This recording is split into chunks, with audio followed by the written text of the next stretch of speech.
네, 그러면 지금부터 탈석탄 재생에너지 확대 입법 촉구하는 서명운동 선포 기자회견을 시작하겠습니다. 오늘 공동 주최자로 국회의원 박지혜님, 전국시민발전협동조합 비상행동, 서울시민발전협동조합 연합회, 경기시민발전협동조합 협의회, 인천시민발전협동조합 네트워크가 함께 하고 있습니다. 네, 그러면 여는 말씀으로부터 시작하도록 하겠습니다. 박지혜 국회의원님의 여는 말씀 듣도록 하겠습니다. 예, 안녕하십니까. 더불어민주당 의정부갑 국회의원 박지혜입니다. 오늘 저희가 중요한 기자회견을 진행하는데요. 많이 참여해 주셔서 감사드리고요. 준비한 말씀 드려보도록 하겠습니다. 기후위기 대응의 골든타임, 지구 평균기온 상승폭을 1.5도씨 이내로 제한할 수 있는 시간이 점점 줄어들고 있습니다. 22대 국회의 역할, 책임이 너무나 막중합니다. 탈석탄과 재생에너지 확대는 선택이 아니라 반드시 이행해야 할 필수 과제입니다. 이번 국정감사에서는 산업통상자원부와 중소벤처기업부를 상대로 이러한 탈석탄과 재생에너지 확대를 주문하는 여러 의원님들의 노력이 있었습니다. 저 역시 탈석탄 등 화석발전 감축 목표의 불이행, 산업부문의 온실가스 감축 대책 부재, 재생에너지 R&D 등 에너지 전환을 위한 정부 지원의 부족, 산업단지 재생에너지 통계의 미비와 태양광 확대 대책 미흡, 원전 수명 연장 절차와 방사선 환경영향평가 시 최신 기술 기준을 적용하지 않는 문제점을 구체적으로 지적하고 대안을 제시하는 데 집중했습니다. 아직 갈 길이 멉니다. 유럽연합은 2030년까지 신규 태양광 보급량을 600기가와트까지 확대하는 것을 목표로 신규 공공 및 상업 건물 옥상을 시작으로 태양광 설치를 대대적으로 확대하기 위한 계획을 추진하고 있습니다. 반면에 우리나라는 신규 태양광 보급 목표 제대로 이행되지 않고 있습니다. 한때 5기가와트를 넘봤던 태양광 보급 용량이 올해는 제가 점검해 보니까 2기가와트도 안 될 것이다 라는 비관적인 예측이 나오고 있습니다. 이러한 목표가 제대로 이행되지 않는 것은 입지 규제, 개통 문제, 지원 제도의 축소와 같은 그러한 정부의 역할 부재가 있다라고 볼 수 있을 것 같습니다. 그래서 이러한 점들을 빠르게 바꾸기 위한 우리 전 사회적인 노력이 필요할 것 같고요. 오늘 그래서 이 기자회견을 통해서 앞으로 우리 탈석탄과 재생에너지 확대 입법을 촉구하는 그런 운동을 시민사회와 같이 시작하게 된 것을 굉장히 뜻깊게 생각합니다. 앞으로 저 역시 탄소중립 산업 육성 및 경쟁력 강화에 관한 특별조치 법안, 기후특위 신설 법안, 산업단지 태양광 보급 촉진 4법 등 기존에 발의한 법들 이외에도 탈석탄과 화석연료 감축을 위한 법 제도적 개선 방안을 만들고 재생에너지 확대를 위해 필요한 보급 목표를 법제화하고 탄소중립 기본법, 헌법 불합치 결정이 나는데요. 탄소중립 기본법의 개정 추진에도 최선을 다하도록 하겠습니다. 앞으로 이러한 노력에 전 사회적인 그런 관심과 참여를 촉구합니다. 감사합니다.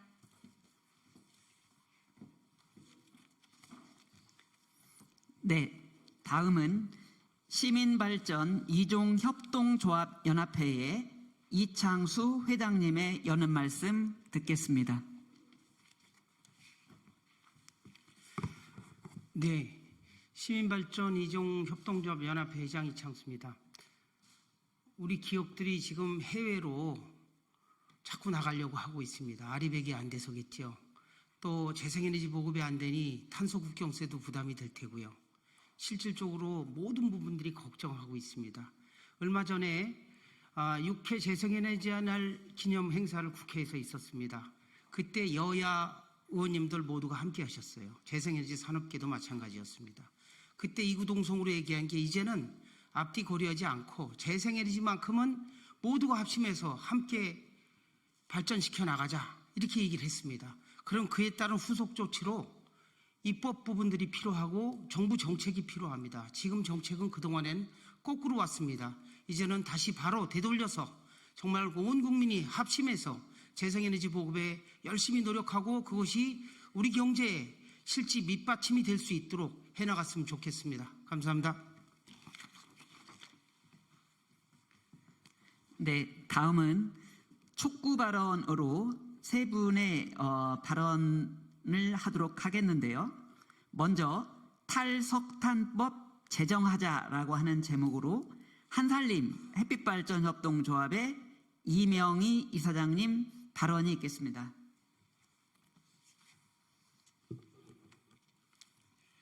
안녕하십니까. 한살림 햇빛발전협동조합 이사장 이명희입니다. 우리는 지금 이미 일어난 과거와 다가올 미래에 대한 절박한 선택의 기로에 서 있습니다. 임계점에 다다른 기후위기는 이미 동시대를 살아가는 모든 인류와 지구 생태계에 그 누구도 그 무엇도 감당하기 어려운 기후 재앙을 불러오고 있습니다. 어쩌면 우리는 더 이상 숨쉬고 있는 어느 곳이든 어느 때이든 단 1톤의 온실가스도 용납해서는 안 될 시대에 살고 있는지도 모릅니다. 국제사회는 현재의 기후위기를 대응하기 위해서 그 무엇보다 하루빨리 석탄발전소 가동 중단을 한 목소리로 요구하고 있습니다. 현재 국내 석탄발전소는 인천의 6기 등 전국에 총 60여 개의 석탄발전소가 우리 전력의 30%를 공급하고 있습니다. 하지만 그 대가로 치러야 할 비용은 점점 더 커지고 있습니다. 국내 온실가스 배출량의 약 25% 이상을 차지하고 있는 석탄발전소는 기후위기 대응과 탄소 중립 실천에 심각한 장애물이 되기도 합니다. 또한 재생에너지로의 전환을 가로막는 걸림돌이기도 하며 미세먼지의 주범으로 국민 건강에 심각한 위협을 주고 있습니다.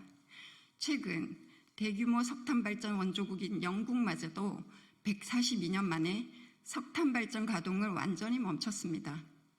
기후위기 대응과 아리백이라는 새로운 국제무역 기준이 대두되면서 현실화되는 무역 장벽을 헤쳐나가기 위한 결단일 것입니다. 또한 지속가능한 사회를 위해 화석연료에 기반한 에너지의 과잉과 독점, 불평등에서 벗어나 재생에너지를 통해 인간과 자연이 지속가능하게 공존할 수 있도록 지구의 생태적 한계를 지키며 너와 우리의 존엄성을 모두 서로 지키는 공동체의 존속을 위한 결정일 것입니다. 지금이야말로 석탄 발전의 조기 퇴출과 재생에너지로의 전환이 필요한 때입니다. 이를 위해서는 국회가 나서서 탈석탄법을 서둘러 입법해야 합니다. 탈석탄법 제정 과정에서 그 누구도 피해를 입지 않는 정의로운 전환이 될 수 있도록 제대로 법을 만들어 주실 것을 여야를 넘어 국회에 요청드립니다. 우리 전국 시민발전협동조합이 앞장서서 함께하겠습니다. 감사합니다. 네, 다음은 재생에너지 목표를 법제화하자라고 하는 제목으로 강서 양천 시민햇빛발전 협동조합의 정은주 이사장님께서 발언해 주시겠습니다.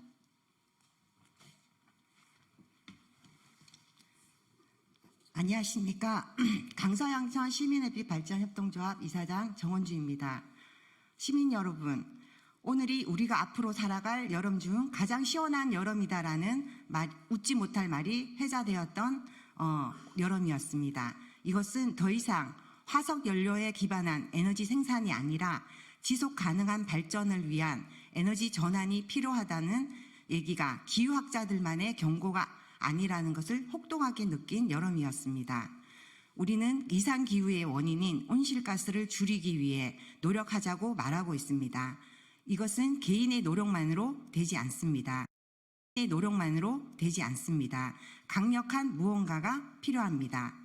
기후위기 대응을 위해 2023년 제28차 기후변화 당사국 총회에 참여한 120여 개국 회원국들은 30년까지 재생에너지 발전 용량 3배 확대와 에너지 효율 2배 향상을 약속하였습니다. 우리 정부도 이 약속에 동의하였습니다.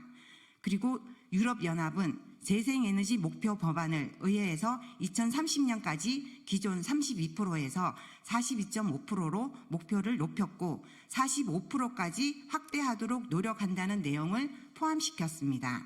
주요 수단으로 국가별 재생에너지 촉진 구역을 정하고 신규 단지 인허가 시 1년 내 완료, 그 외 지역에서는 2년 내 인허가 완료, 재생에너지 최종 소비 비중을 2배로 향상시키기 위해 연간 풍력, 태양광 시장이 2배에서 3배 확대하는 법안을 마련하는 등 재생에너지 확대에 사활을 걸고 있습니다.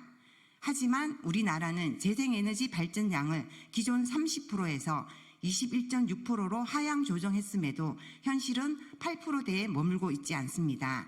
세계 평균 30%인 것을 감안하면 정말 부끄러운 수치지 않을 수 없습니다. 우리 정부는 과연 재생에너지 확대 및 온실가스 감축에 대한 의지가 있는지 묻고 싶습니다. 우리도 재생에너지 확대 목표를 30% 이상으로 확대하는 법제화를 이루어내어야 합니다. 재생에너지 확대 법제화가 이루어져 모든 행정과 지자체, 기업들이 그에 맞는 정책을 만들어낼 것이고 그러므로 인해서 재생에너지 생산 확대가 이루어질 것입니다. 재생에너지 확대는 말뿐이고 그에 따른 행정정책이 뒤따르지 않는 지금의 상황은 오히려 늦었고 그 결과가 우리에게 어떤 참담함으로 다가올지 두렵습니다. 늦었지만 우리 정부의 적극적이고 강력한 의지와 국민의 의지가 함께한다면 짧은 시간 안에 우리가 이룬 경제성장만큼이나 재생에너지 확대 부분에서도 우리의 기적을 만들 수 있을 것이라 생각합니다. 존경하는 국회의원님과 국민들에게 호소합니다. 탈석탄 재생에너지 목표 확대법 제정을 강력히 촉구합니다. 감사합니다. 네, 재생에너지 확대를 위해서는 개통 접속 그리고 우선 구매를 의무화해야 합니다. 경기 시민발전협동조합협의회의 안명균 회장님의 발언이 있겠습니다. 예, 경기 시민발전협동조합협의회 회장 안명균입니다. 아까 박재 의원께서도 말씀하셨지만 올해 2기가도 안 되는 신재생에너지 설비 암울한 현실입니다. 이유가 있습니다. 개통 연계를 차단하고 어렵게 하고 있습니다. 내일 11월 1일부터는 2016년 박근혜 정부에서부터 시행되던 1메가 이하 소규모 신재생에너지 개통 접속 보장 제도가 폐지됩니다. 올해 9월 1일부터는 2032년까지 신규 신재생에너지 발전시설 허가가 광주와 전라남북도, 제주, 강원도에서 불가능해졌습니다. 올해 1월 1일부터는 100kW 이상 신규 발전시설의 개통연계 차단시설 설치를 의무화시키고 설치 비용을 소규모 발전사업자에게 강제 부과하고 있습니다. 이런 어려움 속에서 문제들이 발생할 수밖에 없습니다. 현재 전국에 설치된 1메가 이하 소규모 태양광은 전체 태양광 중 80%를 차지합니다. 대부분입니다. 향후 기업 아리백 실현의 핵심인 산업단지 태양광 설치 시 이 용량도 1메가 이하 소규모 태양광이 대부분일 것입니다. 신재생에너지 투자는 비용 증가로 위축될 것입니다. 현재 한국의 신재생에너지 설비 신규 설치는 매년 줄어들고 있는 것이 현실입니다. 한전은 자신의 의무인 전력개통 안정성 확보를 방기하고 그 부담을 소규모 재생에너지 사업자에게 전가하고 있습니다. 역으로 기존 석탄화력 중심의 전력개통을 유지하면서 기후위기에 역행하는 정책들을 획책하고 있습니다. 산업통상부 승인을 받아 한전이 시행하고 있는 신재생에너지 개통 접속 차단 정책들은 정부의 탄소중립 계획의 재생에너지 목표, 또 국제사회에 약속한 재생에너지 3배 확대 실현을 불가능하게 할 것입니다. 이 문제를 해결하기 위해서는 기후위기 극복을 위한 재생에너지 개통 연계 의무화 법 제정이 필요합니다. 탄소중립 실현을 위해서 국회에서 적극 나서서 법을 제정해 주실 것을 촉구합니다. 네, 이런 바람을 모아서 그 기자회견문을 낭독하도록 하겠습니다. 둥근 햇빛발전협동조합의 송원근 이사장님께서 기자회견문을 낭독해 주시겠습니다.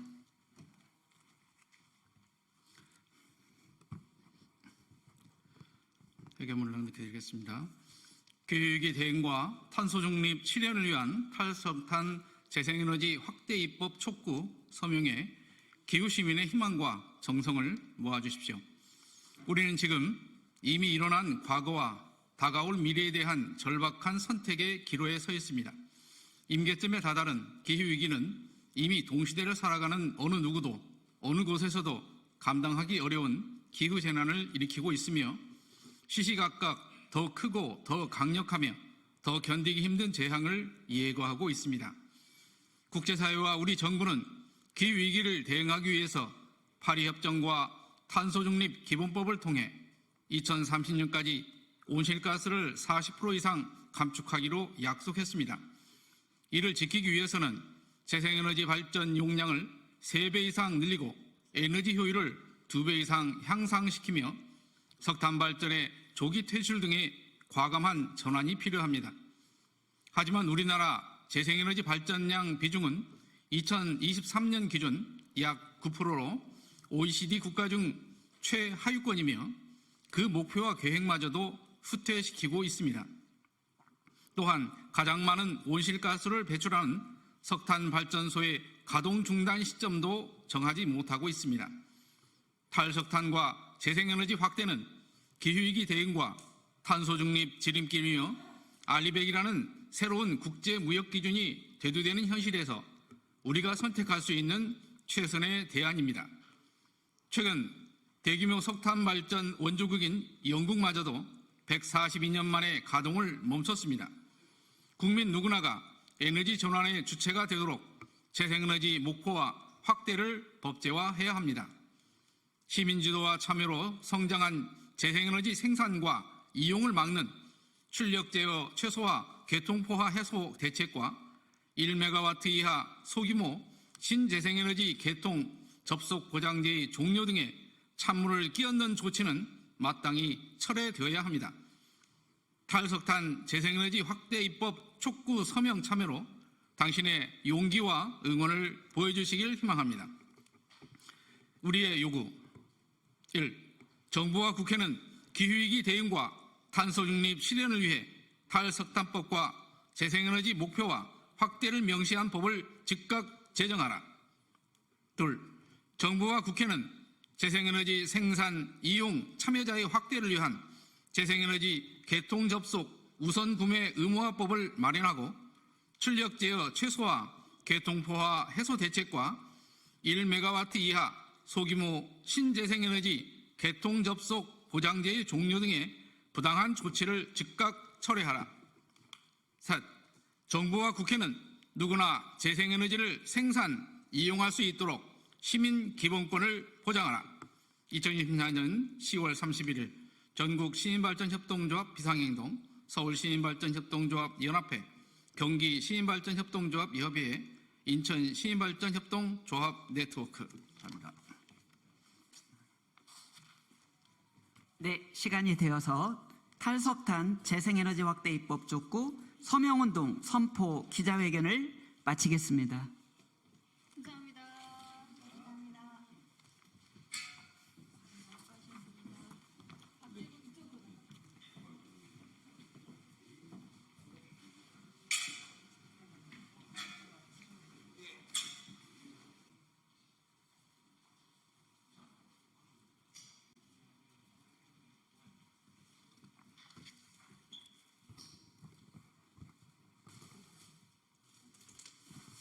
양쪽으로.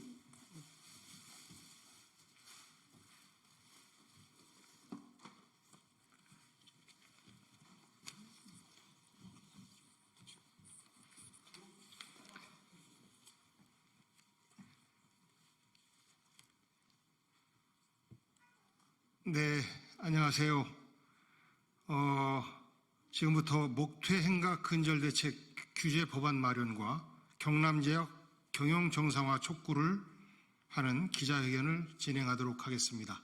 안녕하세요. 저는 을지로위원회 상임운영위원이면서 경남제약이 있는 충남 아산의 지역구를 둔 복기왕이라고 합니다. 여러분, 아주 옛날에 제일 이름났던 무좀약이 있었습니다.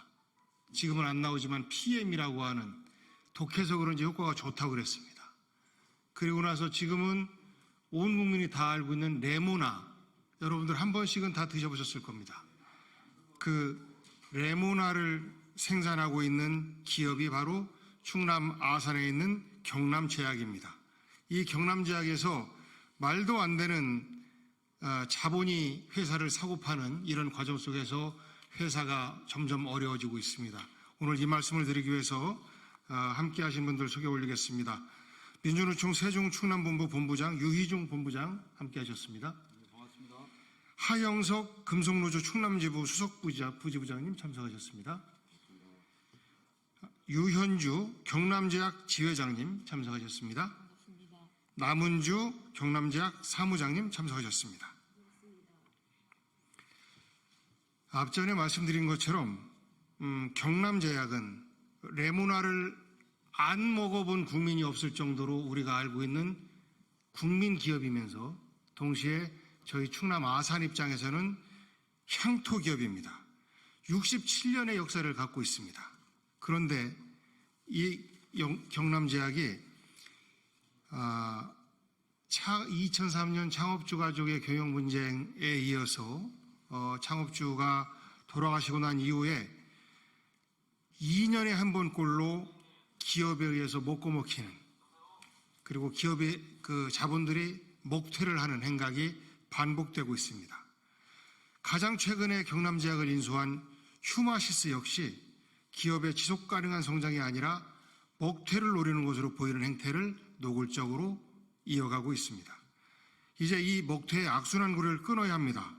그러기에 오늘 금속노조 충남지부와 경남제약 지회가 오늘 이 자리에 함께했습니다. 레모나라는 우리 국민과 함께하는 비타민, 이 국민과 함께하는 비타민제를 생산하는 국민기업 또 향토기업인 레모나가 기업들의 먹잇감, 그리고 기업들의 자본 부풀리기 대상이 아니라 진정한 국민기업으로, 향토기업으로 계속해서 살아남을 수 있도록 국민 여러분 도와주십시오. 이어서 유희종 본부장의 입장 발표가 있겠습니다.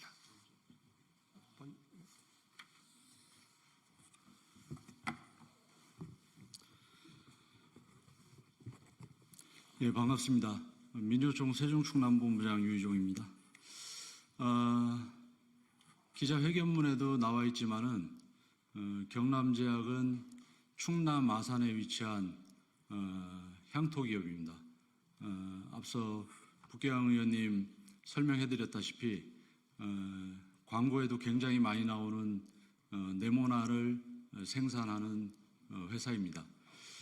그런데 지난 20여 년 기업 인수합병 과정에서 노동자들은 굉장한 고통을 당했고 또 인수한 기업들은 회사의 자본을 빼나가는 이런 악순환이 지금 지속되고 있습니다. 비단 경남제약만의 문제는 아닌 것입니다. 건실한 알짜 기업을 인수하고 그 과정에서 인력을 구조조정하고 노동조합을 탄압하는 이런 행위들이 끊임없이 지금 지속되고 있습니다. 그 이후에 먹튀 행각을 벌이는 이 기업들이 지속적으로 일어나고 있습니다. 경남제약 같은 경우는 지난 2007년, 8년 새로 인수된 기업이 용역 깡패까지 회사에 투입을 시켜서 모두 여성들로만 이루어진 우리 경남제약 지회 여성조합원들에게 폭력을 가하고 탄압을 했던 그런 역사도 있습니다. 과거 1998년 IMF 이후에 다들 아시다시피 해외에 먹튀 자본이 국내에 들어와 가지고 국내 건실한 기업들을 다 망가뜨려 놨습니다.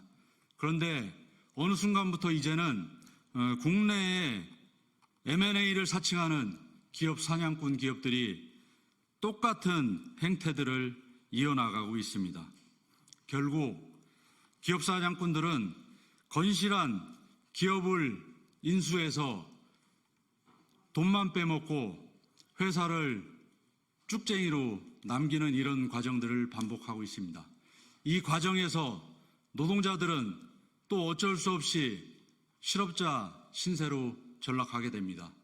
이것은 또 우리 사회에 악영향을 미칠 수밖에 없다고 저는 생각됩니다. 그래서 오늘 이렇게 국회에 와서 국회의원님들께 간절하게 부탁을 드리려고 이 자리에 섰습니다. 국회에서 이러한 기업 사냥꾼들의 무자비한 행태를 막을 수 있는 법률을 제정해 주시고 두 번 다시는 우리 사회에서 이런 기업 사냥꾼들이 활개치지 못하게 우리가 모두 좀 고민하고 앞으로 이런 것들을 막을 수 있는 방안들을 같이 노력했으면 좋을 것 같다고 저는 생각됩니다. 예, 이상입니다. 고맙습니다. 다음으로 금속노조 충남지부 수석 부지부장을 맡고 있는 하영석 부지부장의 입장 발표가 있겠습니다. 예, 기자님들 반갑습니다. 저희는 오늘 이 자리에 선 것은 정말 절실한 마음으로 이 자리에 섰습니다. 저는 금속노조 사업장에 이렇게 기업 사냥꾼에 의해서 얼마나 회사가 부실해지고 또 노동자들, 아니 종업원들이 길거리에 내몰렸는지 좀 말씀드리고 정말 특단의 대책이 좀 필요할 것 같습니다. 그걸 주문하기 위해서 이 자리에 섰습니다. 경남제약 이야기를 안 할 수가 없습니다. 매각 역사만 20년입니다. 인수하면서 들어오는 업체마다 노동조합과 협상을 통해서 정말 기업 가치 높이겠다, 직원들 복지 높이겠다, 이런 이야기들을 합니다. 그런데 실상 그들이 한 행태는 자기들이 투자한 자본의 단기간에 몇 배를 빼서 다시 또 재매각을 합니다. 이런 과정이 20년입니다. 과연 이렇게 회사를 부실하게 만들고 그 기업을 또 팔아서 다시 인수하는 업체가 정상적으로 기업을 운영하기 위해서 부실한 기업을 인수할 수 있을까요? 결국 또다시 인수하는 업체는 똑같이 그러한 작업들을 반복하면서 소규모의 대주주 이익만을 위해서 회사를 부실화시킵니다. 간단하게 말씀드리겠습니다. 인수하면서 하는 첫 번째가 감자, 유상증자, 그리고 전환사채를 발행합니다. 그러면서 자본을 만들어요. 이 사람들이 이러한 행태들을 하면서 신고하는 것은 운영자금과 시설자금으로 신고를 합니다. 그런데 경남제약에서 20년 동안 과연 시설 투자가 이루어졌는지 저희는 현장에서 확인하고 있습니다. 전혀 시설 투자는 이루어지지 않고 있습니다. 겉모습만, 껍데기만 이렇게 바꾸는, 비용도 얼마 들지 않는 이런 내용들만 진행하고 있습니다. 과연 그렇게 만든 자금이 어디로 갔을까요? 또 한 가지 방법이 있습니다. 경남제약은 제약회사입니다. 국민들의 건강을 위해서 기업이 사회적 책무를 가져야 되는 기업입니다. 그런데 인수하는 업체마다 경영에는 관심이 별로 없습니다. 왜? 자기들 투자한 자본을 단기간에 빼야 되기 때문에. 전혀 제약업과 상관없는데 투자를 합니다. 그리고 그 기업이, 투자한 기업이 제대로 운영되는 기업이 없었습니다. 그러한 부분들 합병하고 청산하고 하면서 그 모든 비용을 경남제약에 떠넘깁니다. 이렇게 되니까 경남제약이 부실화될 수밖에 없습니다. 이번에 인수한 휴마시스 또한 똑같은 일을 하고 있습니다. 5분의 1 감자 진행했습니다. 그리고 바로 이어서 유상증자를 진행을 합니다. 지금 193억이라고 하네요. 역시나 계획상으로 내놓은 것은 두 가지입니다. 시설자금과 운영자금. 그동안 해왔던 기업 사냥꾼들이 해왔던 내용을 그대로 답습하고 있습니다. 그런데 이걸 막을 수 있는 법안이 없습니다. 저희도 금융감독원에 진정을 하고 조사해달라 요청도 했고요. 그럼 과연 이걸 누가 어떻게 막아야 되겠습니까? 자본시장법으로, 우리나라 상법으로 과연 이걸 규제할 수 있는지 현재로서는 저희가 판단했을 때는 없습니다. 경남제약의 문제만은 아닙니다. 금속노조 사업장 내에도 정말 건실한 기업들, 기술력 있는 기업들, 이런 기업들을 M&A를 통해서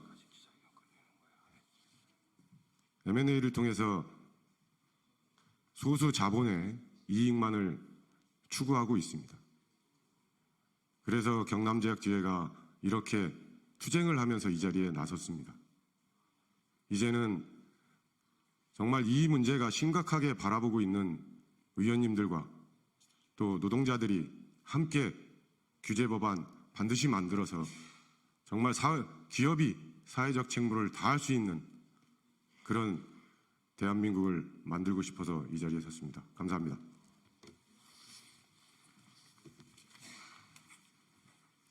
예, 수고하셨습니다. 다음 마지막으로 우리 경남제약 지회장이신 유현주 지회장께서 기자회견문을 낭독하도록 하겠습니다.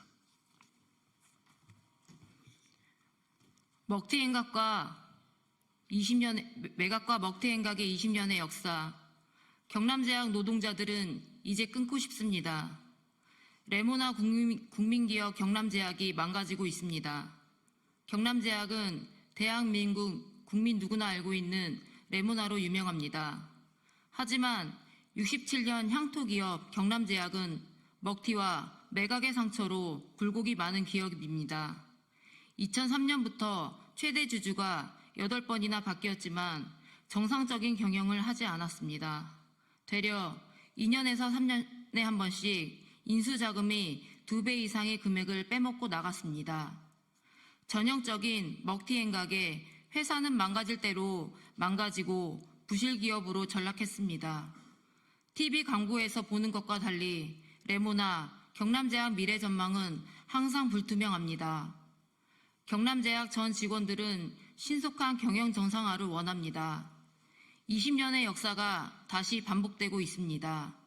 올해 5월 경남제약은 휴마시스에 또 매각되었습니다.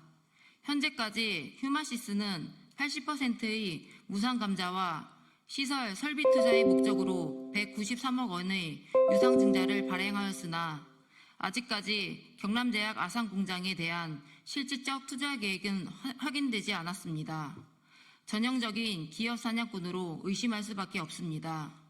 전국금속노동조합 조합원으로 구성된 경남제약 지회는 경남제약 김병진 회장과 인수사 휴마시스에게 매각 이후의 계획과 전망에 대해 노동자들의 대표기구로서 교섭을 요청하였습니다. 하지만 경영진들은 묵묵무답이었습니다. 노동자들은 기업에 투자하고 애정과 진정성을 담아 기업 구성원들과 함께 경남제약이 건실한 기업으로 거듭나기를 원합니다. 다시는 경남제약과 같은 사례가 없어야 합니다. 경남제약 노동자들은 20년의 매각과 먹튀의 역사가 근절되기를 희망하고 다른 중소기업 사업장에서 다시는 이런 일이 벌어지지 않기를 기대합니다.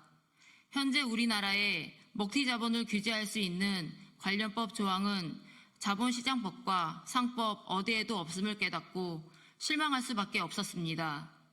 현재 우리나라 자본시장법은 기업 사냥꾼이 하루아침에 회사를 인수하여 단기간에 차익을 남기고 상장 폐지, 청산의 위기 등으로 노동자들의 삶을 불안으로 빠뜨리는 것을 방조하고 있습니다. 이는 자본주의 시장 질서를 교란시키는 심각한 문제입니다. 먹튀와 기업 사냥꾼의 횡포를 온몸으로 겪은 경남제약 노동자들은 하루빨리 법제도 보완을 통해 건강하고 건전한 경영 환경이 조성되기를 기대합니다. 국회에 촉구합니다. 먹튀 방지법, 기업 사냥꾼 근절법을 제정해 주십시오. 22대 국회가 먹튀와 기업 사냥꾼을 규제하고 방지하고 뿌리 뽑는 발판이 되기를 바랍니다. 경남제약이 하루빨리 정상화되어 다시 국민기업으로 사랑받기를 원합니다. 경남제약 전 구성원이 고용안정과 미래 전망을 갖고 평생 직장으로 자리매김할 수 있는 기업으로 성장하길 바랍니다. 이에 경남제약 노동자들은 아래와 같이 요구합니다. 하나, 경남제약이 더 이상 먹튀와 매각, 기업 사냥꾼에게 유린되지 않도록 인수자 휴마시스의 조속한 경영 정상화에 대한 실질적인 계획과 전망을 제출할 것을 요구합니다. 하나, 이를 위해 인수자 휴마시스는 전국 금속노동조합 충남지부 경남제약 지회와 회사 발전 전망과 노동자들의 고용, 재방 권리를 보장할 수 있는 단체 교섭을 진행할 것을 요구합니다. 하나, 22대 국회는 더 이상의 경남제약 사태가 확산되는 것을 막기 위해 법제도 재개정을 통한 규제 강화를 통해 먹튀와 기업 사냥꾼 근절에 대한 실질적인 노력을 요구합니다. 2024년 10월 31일 먹튀 행가 근절 대책 규제 법안 마련과 경남제약 경영 정상화 촉구 기자회견 참가자 일동 감사합니다. 네, 우리 국민 모두가 잘 알고 있는 건강보조식품 비타민제 레모나, 이 레모나가 국민기업 경남기업에서 계속해서 잘 생산되어서 우리 국민 곁에 있을 수 있도록 국민 여러분 많은 응원 부탁드리겠습니다. 이상으로 기자회견 마치겠습니다. 감사합니다.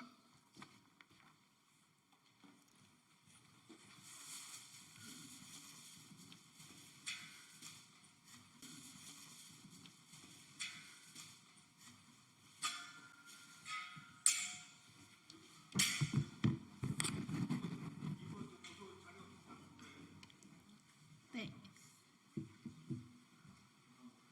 신원호 비서관님 이것 좀.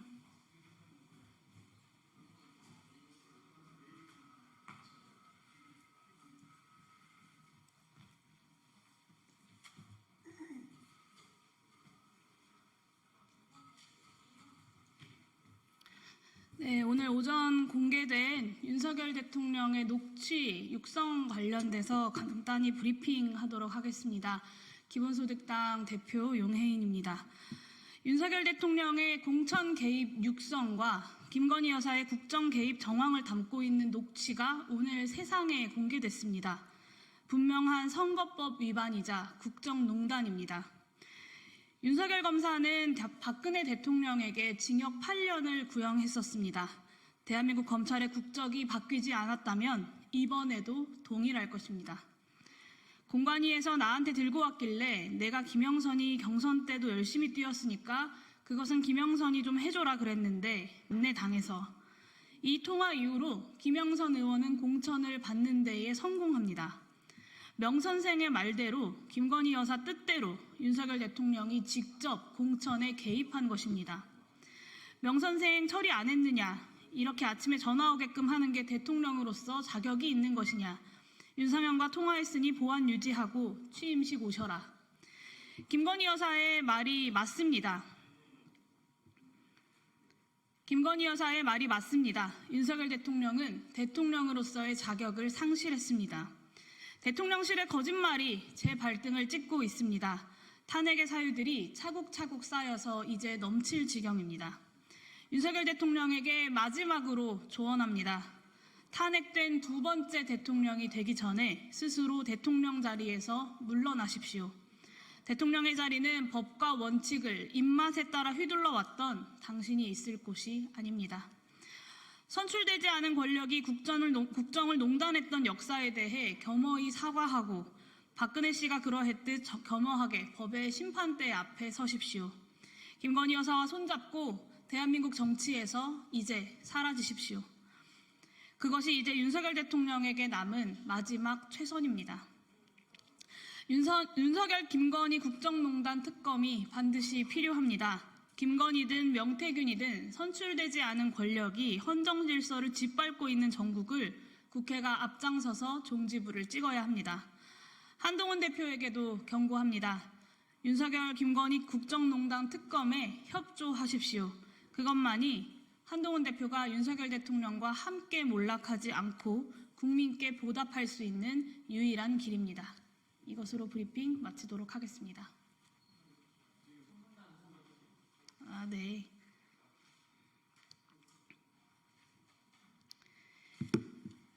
윤석열 대통령의 공천 개입 육성과 김건희 여사의 국정 개입 정황을 담고 있는 녹취가 오늘 오전 세상에 공개됐습니다.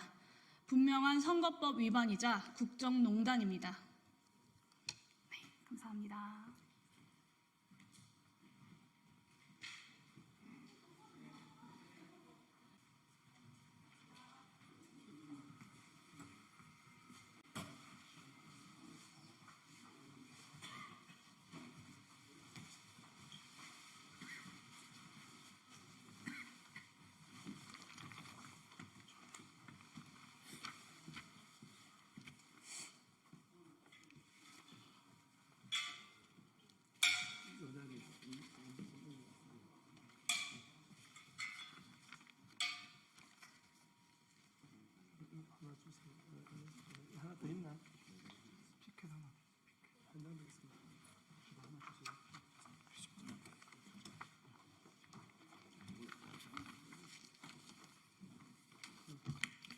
네, 안녕하십니까. 전국 공무원 노동조합 부위원장 김길중입니다.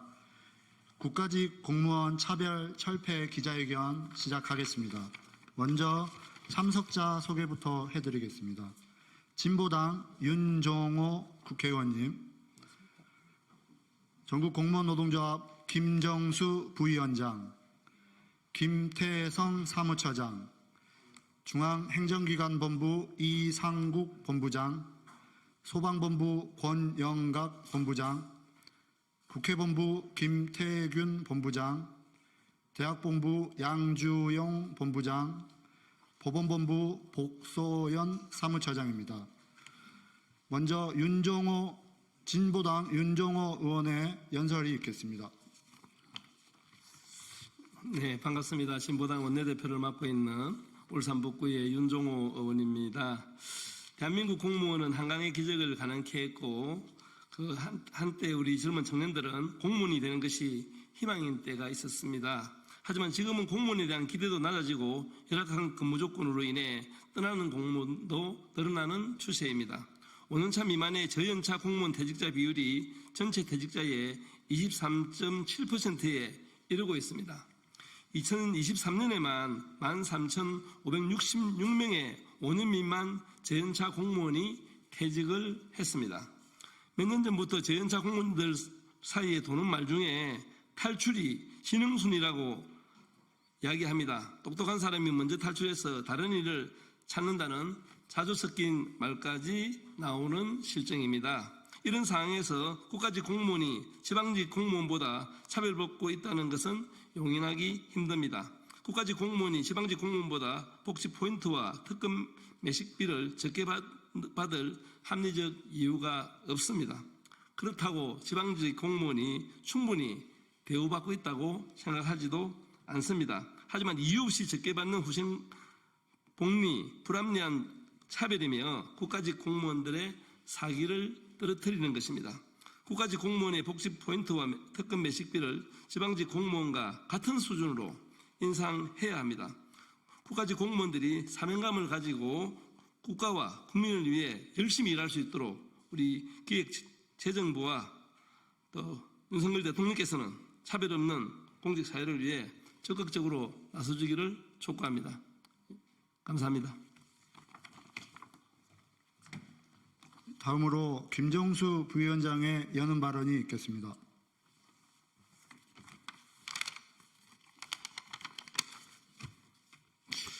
예, 전국 공무원 노동조합 부위원장 김정수입니다.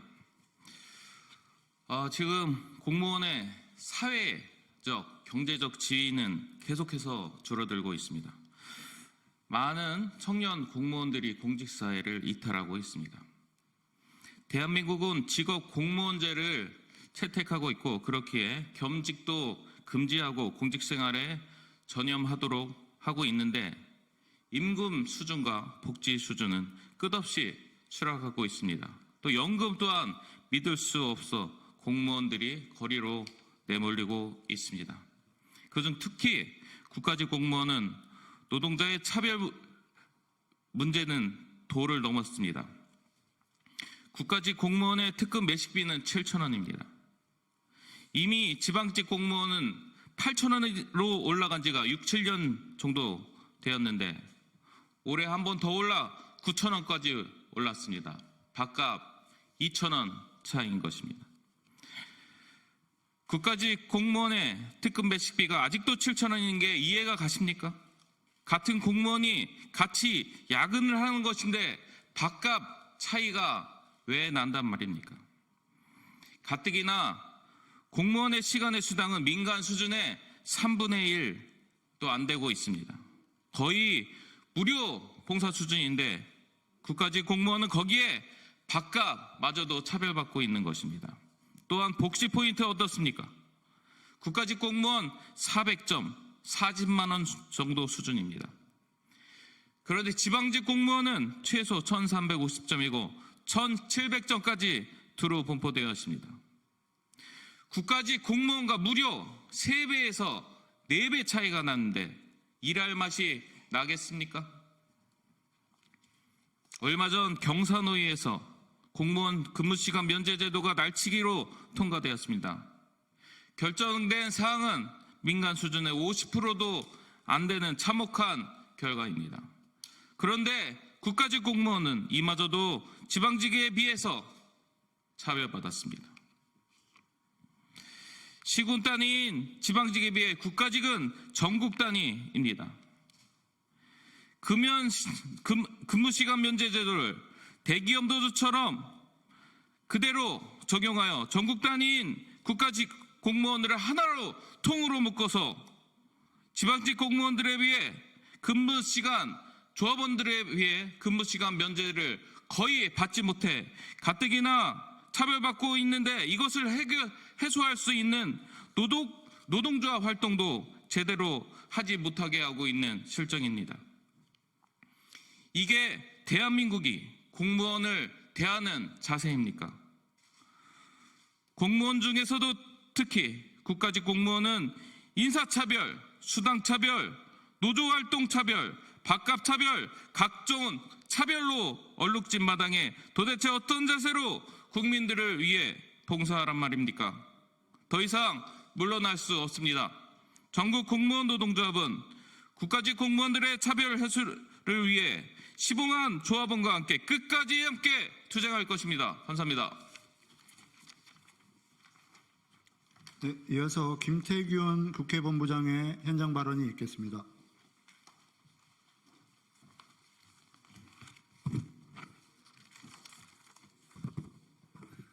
네, 안녕하십니까. 전국 공무원노동조합 국회본부장 김태균입니다. 공무원의 후생복지와 관련된 복심포인트와 특급 매식비의 단가 등이 국가직이나 지방직이냐 그 소속에 따라 지급액의 차이가 큽니다. 국가직 공무원의 후생복지가 지방직에 비해 처우가 상대적으로 열악한 이유는 인사, 복무, 예산 등이 인사혁신처와 행안부 그리고 기재부의 통제를 받고 있어 노동 조건을 개선할 방법이 제한적이라는 것입니다. 이에 반해 지방직의 경우에는 조례 개정 그리고 지자체장과 개별적 협의를 통해서 공무원의 노동 조건을 개선할 방법이 있습니다. 우리 공무원들은 수년째 봉급은 동결 또는 물가 상승에 비해 턱없이 부족한 인상분을 받아들여 왔습니다. 심지어 노후연금마저 삭감당하며 일방적 희생만 강요당해 왔습니다. 최근 저연차 공무원들이 무더기 퇴직하는 경우를 보더라도 이를 알 수 있습니다. 또한 11월 22일 경제사회노동위원회 공무원 근무시간 면제 심의위원회는 공무원 타임오프 한도를 의결했습니다. 여기서도 국가직과 지방직의 차별이 있었습니다. 공무원의 타임오프는 공무원 노조법에 따라 노조 설립 최소 단위를 기준으로 정해지는데 지방 공무원인 시도, 시군구, 교육청 등 260개를 각각 하나의 단위로 보고 있으나 국가직 공무원인 부처청, 위원회 등 51개 중앙행정기관을 하나의 단위로 보고 조합원 규모에 따라 타임오프를 한도를 결정하였습니다. 이에 국가 공무원이 지방 공무원에 비해 타임오프 대상자 절대적으로 적어서 타임오프가 노조 활동의 활성화하는 것이 아니라 되려 노조 활동을 방해하는 결과를 가져왔습니다. 이제 할 수 있는 것부터 하나부터라도 바로 잡아나가야 합니다. 작은 정부를 지향하는 현 정권에서 인원 확충 및 임금 인상이 힘든 이 시점에서 후생복지, 노조 활동만이라도 소속기관에 따라 차별받지 않기를 요구합니다. 우리가 요구하는 말은 크지 않습니다. 국가직이냐 지방직이냐에 따라 차등 대우받는 후생복지와 노조활동을 인사혁신처와 행안부 그리고 기재부가 면밀히 살펴 국가직 공무원 80만 명의 상대적 박탈감을 해소해 주시기 바랍니다. 감사합니다. 예, 이어서 법원본부 복서연 사무처장의 기자회견문 낭독이 있겠습니다. 정부는 국가직 공무원에 대한 차별을 즉시 중단하라. 우리는 국가직 공무원에 대한 차별 대우를 끝장내기 위해 이 자리에 모였다. 국가직 공무원들은 그동안 사명감으로 많은 희생을 감내했지만 돌아온 건 차별이었다. 이 자리에서 우리는 국가직 공무원이 겪고 있는 고통과 희생을 알리고자 한다. 물가 인상률에도 미치지 못하는 임금 인상이 몇 년째 이어지면서 공무원의 실질 소득은 매년 감소하고 있다. 신규로 입직한 국가직 공무원은 최저임금도 되지 않는 임금을 받으며 경무에 시달리다 면직을 선택하고 있다. 감소하는 실질 임금에도 불구하고 각종 수당, 처우의 차별도 계속되고 있다. 코로나19가 유행하면서 비상근무에 나섰음에도 불구하고 돌아온 건 터무니없이 적은 수당과 연가보상비 삭감이었다. 공무원의 대표적인 복지 혜택인 복지포인트에서 차별은 정도가 지나치다. 국가직 공무원의 복지포인트 기본 점수는 400점이다. 이에 반해 지방직 공무원은 평균 1,350점, 서울시 공무원은 1,700점에 달한다. 이처럼 국가직의 복지포인트 기본 점수는 지방직의 30%에도 못 미치지만 개선은커녕 논의조차 이루어지고 있지 않다. 올해 시행된 공무원 업무 집중 여건 조성 방안에 따라 지방직의 특급 매식비는 9,000원으로 인상되었다. 국가직의 특급 매식비는 아무런 이유 없이 7,000원에 머물러 있다. 복지 포인트뿐만 아니라 먹는 것을 가지고도 다르게 대하는 것이 차별이 아니라면 무엇인가? 국가직 공무원에 대한 차별적인 대우는 근로의욕을 저하시킬 뿐 아니라 공정하고 정의로운 사회를 지향하는 대한민국의 근본 가치에도 어긋난다. 국가직에 대한 차별과 열악한 노동 조건은 공직사회의 분열과 위기를 낳고 국민의 피해로 이어질 수밖에 없다. 정부는 더 이상 외면하지 말라. 국가직 공무원에 대한 차별 철폐를 위해 전국 공무원 노동조합 직능본부 강화위원회는 다음의 사항을 강력하게 요구한다. 제가 뒤에 네 글자 하시면 함께 세 번 함께 해주시면 좋겠습니다. 하나, 정부는 국가직의 복지 포인트를 지방직과 동등한 수준으로 인상하라. 하나, 정부는 국가직의 특급 매식비를 1만 원으로 즉각 인상하라. 하나, 정부는 국가직과 지발 간의 차별 대우를 즉각 중단하라. 우리의 정당한 요구가 반영되지 않을 시 80만 국가직 공무원의 힘을 모아 공직사회의 분열과 위기를 초래하는 정부에 강력히 맞설 것이다. 2024년 10월 31일 전국 공무원 노동조합 직능본부 강화위원회.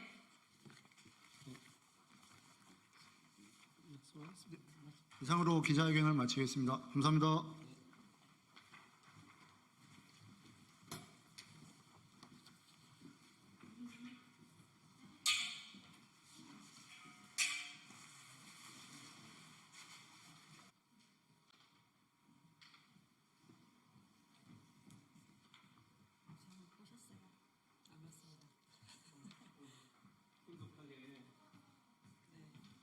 윤석열 대통령 조금만 우리 한 분 더 오셔야 돼 갖고.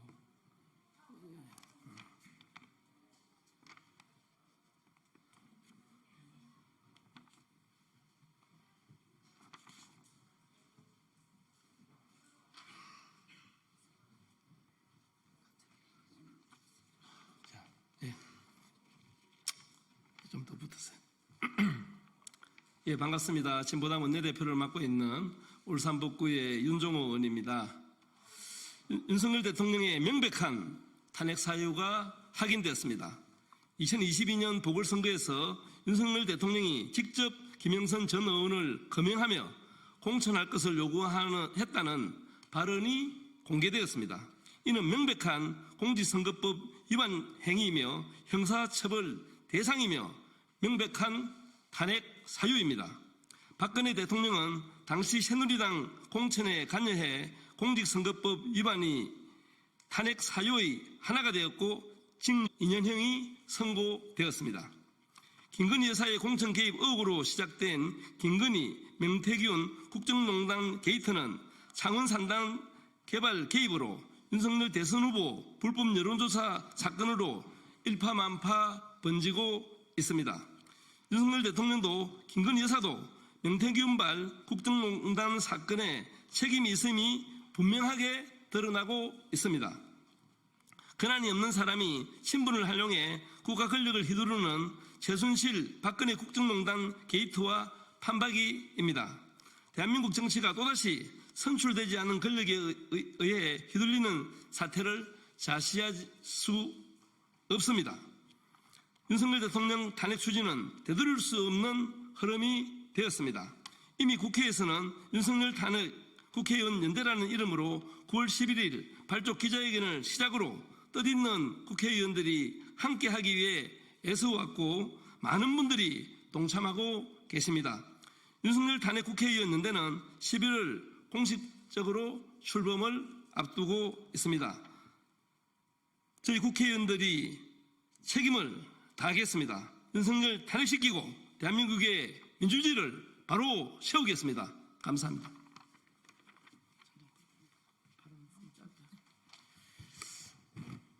네, 진보당 원내부대표 전정덕입니다. 대통령 육성이 공개되었습니다. 그동안 의혹으로 제기되었던 모든 사건들이 대통령 육성 공개로 명확하게 사실로 드러났습니다. 일반인이 공천에 개입하고 여론조사를 무료로 제공하고 또 여론조사와 공천의 뒷거래 정말 국민들이 보기에 정말 분노할 수밖에 없는 사안들이 매일 쏟아졌지만 이제는 우리 국민들께서 더 이상 한계에 다다른 우리 국민들께서 윤석열 정권을 이대로 둘 수는 없다고 생각합니다. 윤석열 정부는 윤석열 대통령은 지금 밝혀진 공천 개입 의혹과 관련해서 또 그동안 수사 개입 등을 포함한 모든 국민적 의혹에 대해서 명명백백하게 국민 앞에 제대로 사실을 밝혀야 합니다. 그리고 그에 따른 응당한 책임을 져야 할 것입니다. 국민들이 지금 윤석열 퇴진을 위한 국민투표에 돌입해서 지금 많은 국민들이 투표하고 있습니다. 민생은 어렵고 너무나 힘든 시기입니다. 대통령은 자신의 연루된 이런 부정 의혹 개입 사건들에 대해서 명백히 사실을 밝히고 국민들께 제대로 밝혀야 할 것입니다. 그리고 그럼에도 불구하고 대통령이 여전히 모른 척하고 나몰라라 한다면 탄핵의 시계는 이제 국회에 왔고 국회는 윤석열 대통령 탄핵을 서둘러서 제대로 국정을 바로 세워야 할 것입니다. 진보당도 그리고 저도 윤석열 탄핵과 국정을 바로 세우는 데 함께 하도록 하겠습니다. 고맙습니다.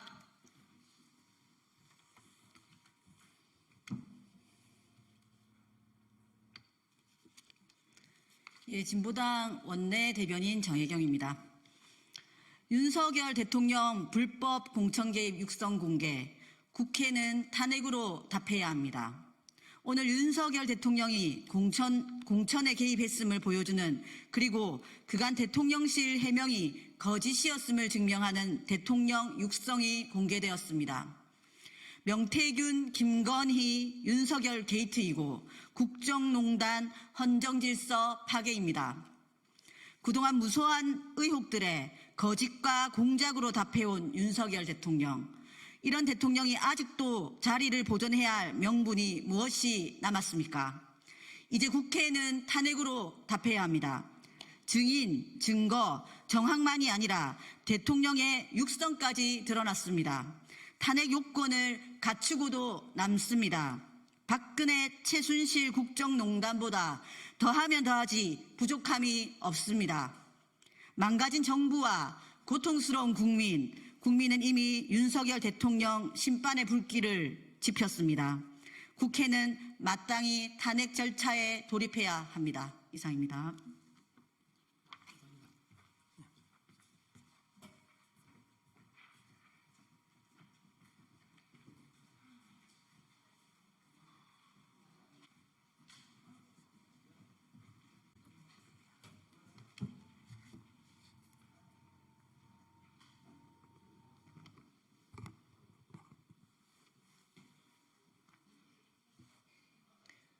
정치를 새롭게, 복지를 강하게, 사회민주당 대변인 임명희입니다.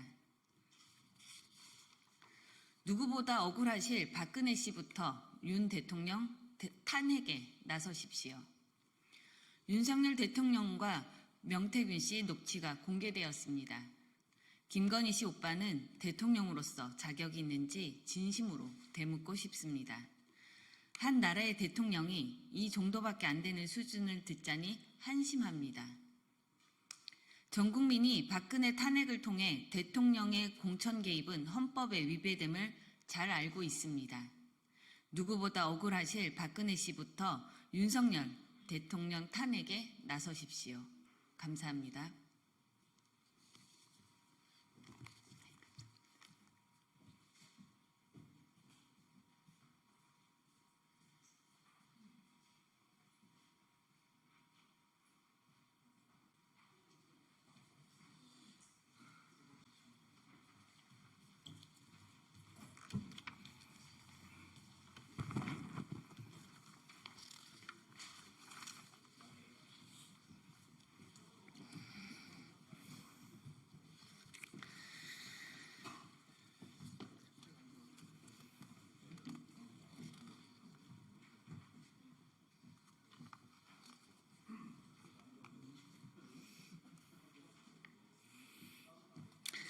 예, 5대 민생과 재결을 위한 을을 위한 국정감사를 마치고 보고드립니다.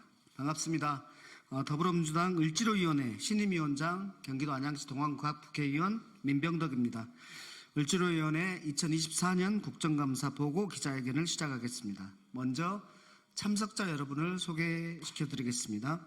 박주민 전임 을지로위원장이자 서울 은평구갑 국회의원 참석하셨습니다. 김남근 서울 성북구 을 국회의원 참석하셨습니다. 김현정 오셨나요? 예. 송재봉 충북 청주시 청원구 국회의원 참석하셨습니다. 복기왕 충남 아산시 갑 국회의원 참석하셨습니다. 이용우 경기 인천 서구 울 국회의원 참석하셨습니다. 권양엽 전남 순천 광양 곡성 구례군 국회의원 참석하셨습니다. 안 오셨죠? 임미애 국회의원 참석하셨습니다. 김윤 국회의원 참석하셨습니다. 서영석 부천 국회의원 참석하셨습니다. 다 하셨나요? 네.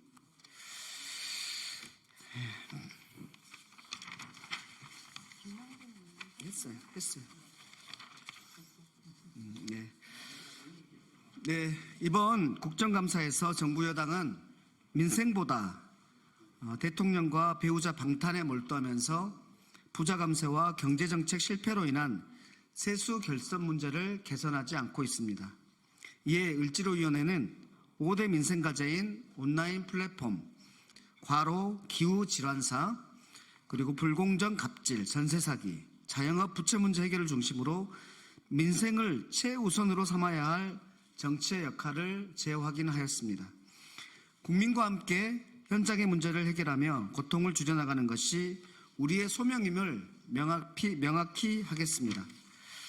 오늘 이 을지로위원회 2024년 국정감사 보고 기자회견은 박주민 전임 을지로위원장 인사말을 시작으로 온라인 플랫폼에 대해서 김남근 국회의원, 과로 기후질환사에 대해서 김윤 국회의원, 그리고 자영업 부채에 대해서 송재봉 국회의원의 국정감사 결과 보고가 있고, 이강일 염태용 의원님은 개인적으로 참석 못하셔서 기자회견문 낭독으로 대체하겠다는 말씀을 듣겠습니다. 그러면 먼저 박주민 전임 을지로위원장의 인사말이 있겠습니다. 예, 안녕하십니까. 이제는 전임이 된 박주민입니다. 을지로위원회 다 아시는 것처럼 지난 9월 30일 이 자리에서 온라인 플랫폼법 제정, 과로 기후질환사 문제 해결, 불공정 갑질 해소, 전세사기 문제 해결, 자영업 부채 해결 등 5대 민생 과제를 이번 국정감사의 주요 과제로 선정을 하고 열심히 노력하겠다라는 말씀을 드린 바가 있습니다. 이런 5대 민생 과제는 오직 국정감사를 대비해서 선정했던 과제는 아닙니다. 그렇지만 이번 국정감사를 통해서 보다 더 실질적인 해결책을 모색해보자라는 취지에서 한 번 더 강조를 했었던 것이죠. 이번 국정감사를 통해서 이 5가지 문제 모두 완벽하게 해결했다라고 할 수는 없지만 그래도 소기의 성과들을 거둬서 오늘 이 자리에서 여러분들께 관련된 말씀을 드리려고 하고 있습니다. 앞으로도 을지로위원회는 많은 분들과 함께 이러한 민생과제를 해결하기 위해서 열심히 노력하겠다는 말씀도 드리겠습니다. 감사합니다. 예, 온라인 플랫폼 분야에서는 특히 배달앱 시장에서 쿠팡이츠와 배달의 민족이 9.8%의 과다한 수수료를 사실상 담합하고 있는 문제가 계속 문제가 됐고, 이 부분에 대해서 소상공인 단체들이 영세상인, 소상인 등에 대한 우대 수수료를 도입해야 된다는 요구, 그다음에 9.8%가 너무 과다하기 때문에 수수료 상한제를 통해 가지고 그 수수료를 인하해야 된다는 요구가 있었습니다. 이 부분에 대해서 배달의 민족의 경우에는 국감 과정에서 영세 소상인 우대 수수료를 도입하고 수수료를 인하하겠다. 근데 단 쿠팡이 먼저 공정한 경쟁을 하는 경우에 도입하겠다. 이런 이제 답을 저희가 얻어냈고요. 쿠팡이츠 같은 경우에 있어서도 우대 수수료 제도 도입하겠다. 이런 이제 약속을 받아냈습니다. 그리고 공정위로 하여금 결국 자율적으로 쿠팡이츠와 배달의 민족이 그 소상공인들과 자율적 합의를 하지 못하는 경우에 있어서는 입법을 통해 가지고 수수료 상한제, 그 배달 수수료 등 우대 수수료 등에 대해서는 이제 추진을 하겠다라는 것도 공정위한테 답을 얻어냈습니다. 그 배달 수수료가 이렇게 과다한 경우에 있어서는 그 매장 가격하고 배달 가격에 차등을 둬서 결국 소비자들이 이 과다 수수료 문제에 반영되는 이 배달 문제들을 이제 어느 정도 제한하도록 하는 시장 원리가 작동을 해야 되는데, 쿠팡하고 배달의 민족이 소위 최대 의혹이라고 그래서 매장 가격과 똑같이 배달 가격을 받도록 강요하는 행위가 문제가 됐습니다. 이 부분에 대해서는 국정감사 과정에서 공정위가 명백한 불공정 행위로 보고 지금 조사를 하겠다라는 답을 얻어냈고요. 쿠팡 이츠하고 배달의 민족은 이런 이제 이 배달 가격을 인상하는 것들을 못하도록 강요하는 행위들을 이제 중단하겠다라는 이제 답을 했습니다.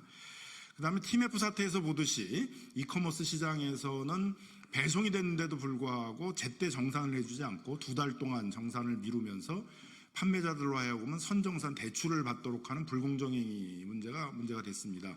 이 문제에 대해서는 공정위가 법을 통해서 해결하겠다고 약속을 했고 20일 내에 상한을 두겠다고 그랬는데 지금 우리 국회에 있어서는 적어도 10일 이내로 정상 기간을 단축해야 된다 그래서 입법 논의 과정에서 해결할 수 있는 수준까지 왔다고 보여집니다.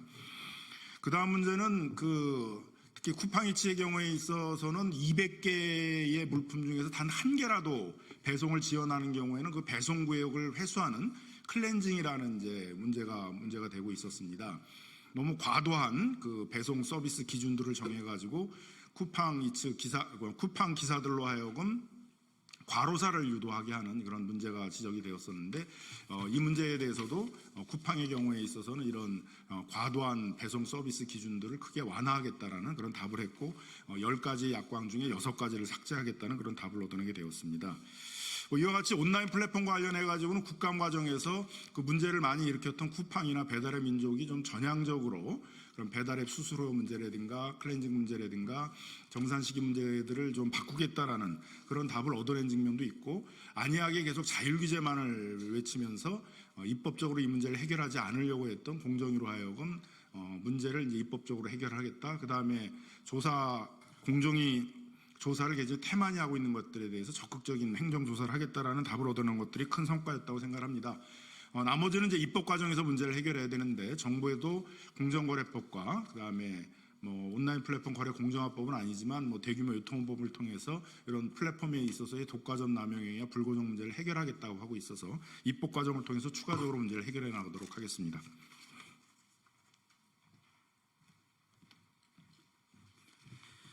예, 더불어민주당 보건복지위원회 위원 김윤입니다.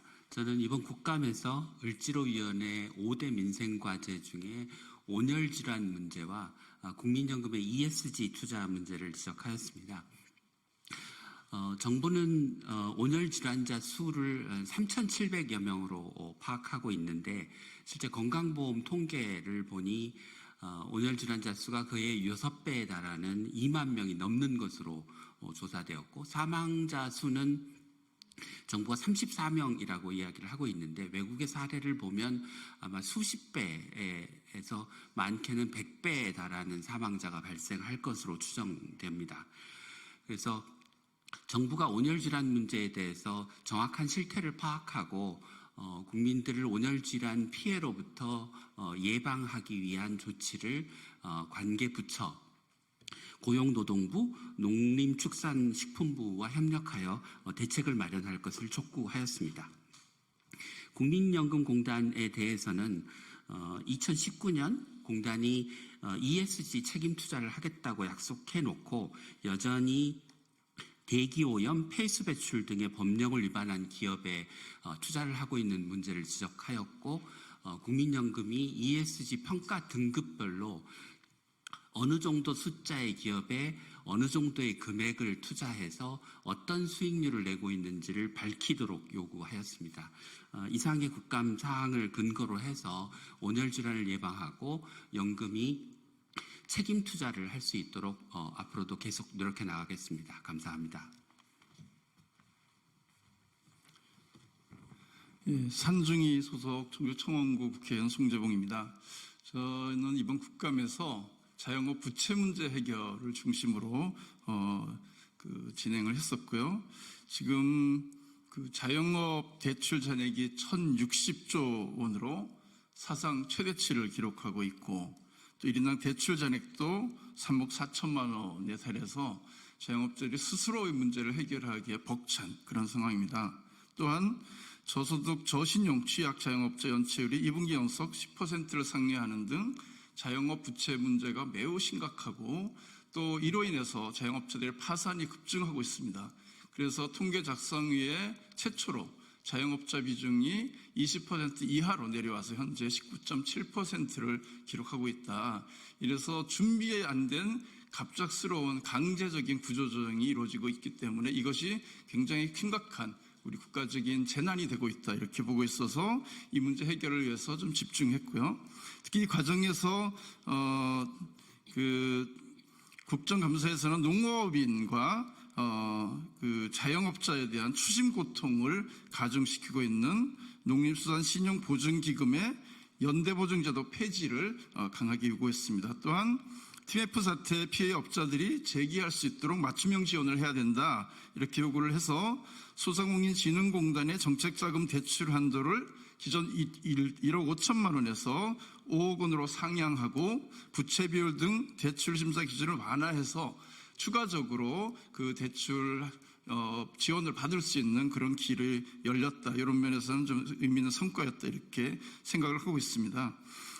또한 소상공인 자영업자 이익 극복을 위해서는 이러한 대출 만기 연장이라든가 상환 유예 조치만으로는 한계가 있다. 그래서 적극적인 내수 진작 정책을 위한 정부의 재정 정책이 중요하다라는 지적을 했고, 그리고 그와 관련된 사례로 최근 카이스트 보고서에서도 경기도의 재난지원금 지급이 소상공인 매출의 평균 4.5%를 증가시킨 등 실질적인 효과가 있기 때문에 이러한 정책을 정부가 적극적으로 추진해야지만 소상공인 부채 문제 해결에 실질적인 기여를 할 수 있다, 이렇게 지적을 했습니다. 이와 함께 이자 및 대출금 상환이 어려운 소상공인 자영업자의 채무 조정, 또 빠르고 원활한 폐업 유도 및 재기 지원, 또 한계 소상을 위한 새출발 기금의 실효성 제고, 채무액에 따른 채무 관리 및 부실료 차주에 대한 관리 강화, 또 민생회복 지원금 지급을 통한 소비 활성화 관련된 예산을 확대해 나가야 된다, 이러한 지적을 했고요. 그와 함께 입법을 통해서 소상공인 자영업자 이익 극복을 위해서 노력하겠다, 이런 말씀을 드립니다. 예, 이상입니다.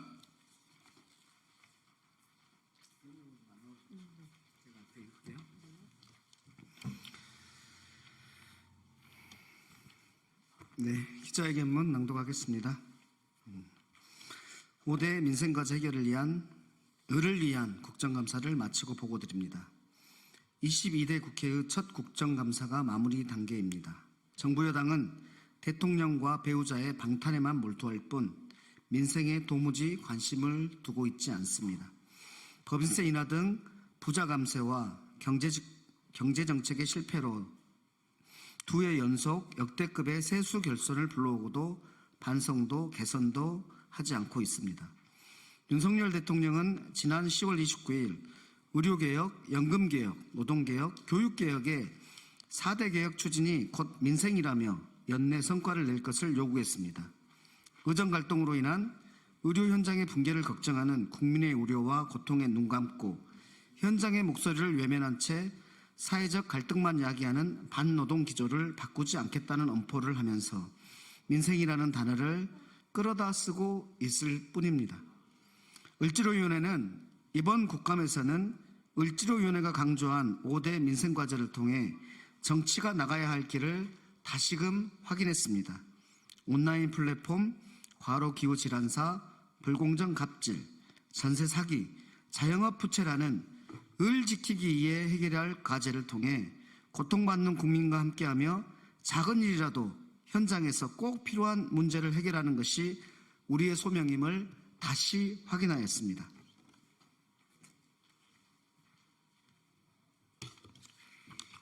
첫째, 국민의 삶에 밀착되어 있는 온라인 플랫폼의 불공정을 바로잡으려 노력하였습니다. 입점한 소상공인과 배달 노동을 비롯한 플랫폼 노동자, 소비자 문제까지 수많은 을의 삶이 연결된 온라인 플랫폼 문제 해결을 위해 노력하였습니다.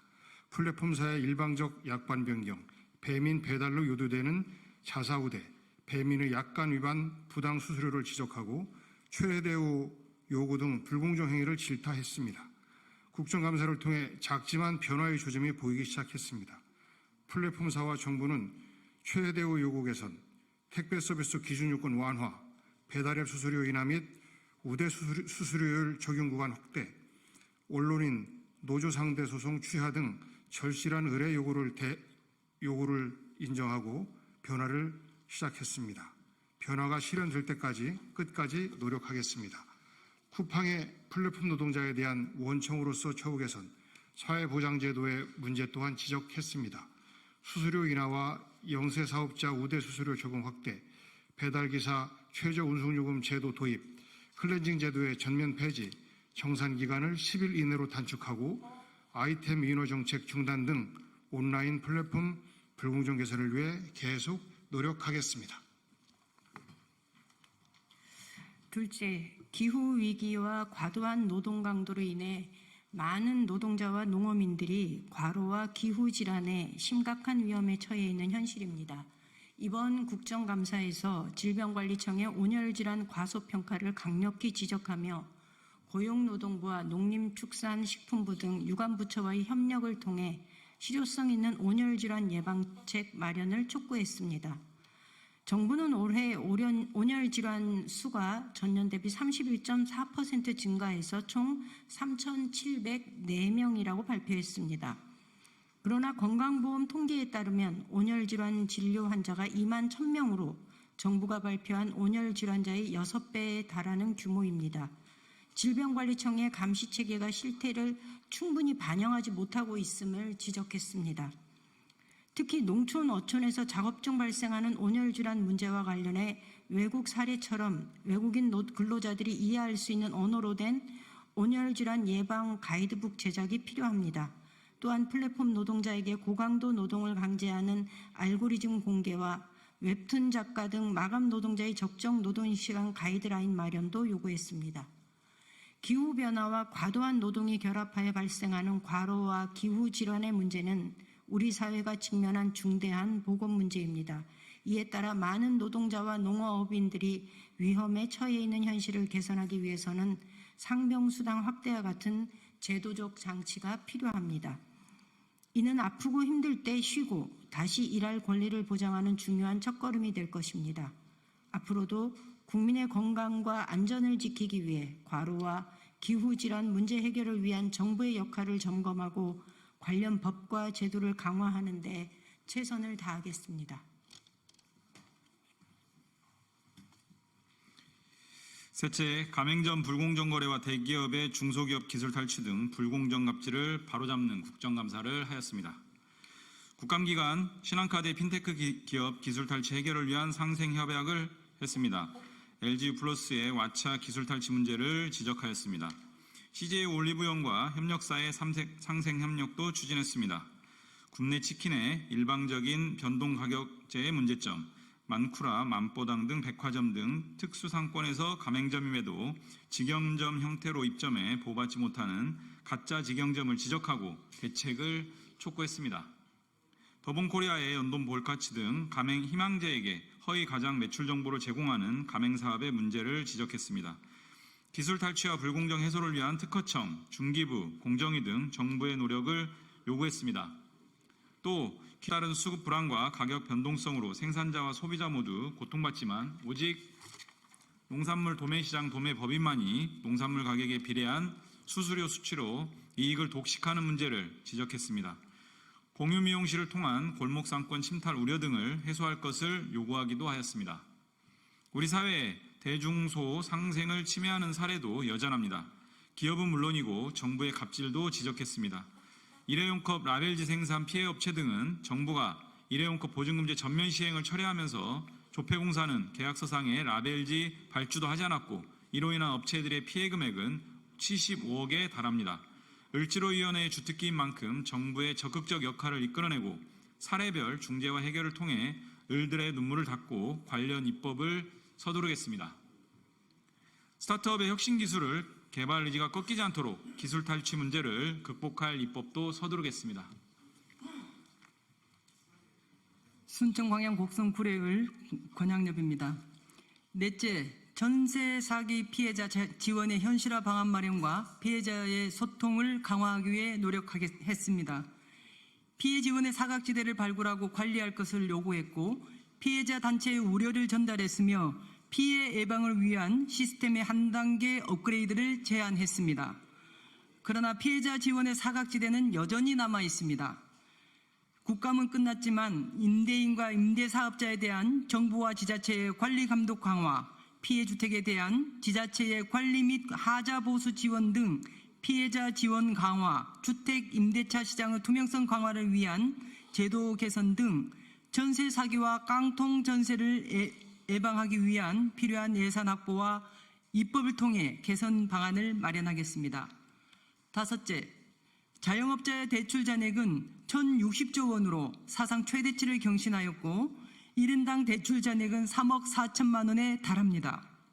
저소득 저신용인 취약 자영업자의 연체율은 2분기 연속 10%를 상회하는 등 자영업자의 부채에 대한 부실 우려가 확대되고 있습니다. 국정감사에서 농업인과 자영업자의 추심 고통을 가중시키는 농수산 신용보증기금의 연대보증제도 폐지를 요구했습니다. 또한 TMF 사태 피해자 업체들이 제기할 수 있도록 맞춤형 지원을 강력히 요청했습니다. 이를 통해 소상공인 진흥공단의 정책자금 대출 한도는 기존 1억 5천만 원에서 5억 원으로 상향되었고 부채 비율 등 대출 심사 기준을 완화하는 성과를 거두었습니다. TMF 사태 피해 업체들의 원활히 재기에 성공할 수 있도록 정부 대책의 사각지대가 발생하지 않도록 끝까지 살피겠습니다. 끝으로 소상공인 자영업자 위기 극복을 위한 내수 진작책의 필요성을 강조했습니다. 현재 만기 연장과 상환 유예 중심의 대책만 지속되면서 자영업 부채 문제에 대한 근본적인 대책이 부재합니다. 금융 지원을 넘어 내수 진작을 위한 정책이 시급히 마련되어야 합니다. 최근 발표된 카이스트 보고서에서도 재난지원금이 소상공인 매출을 4.5% 증가시키는 등 긍정적인 영향을 미친 것으로 확인되었습니다.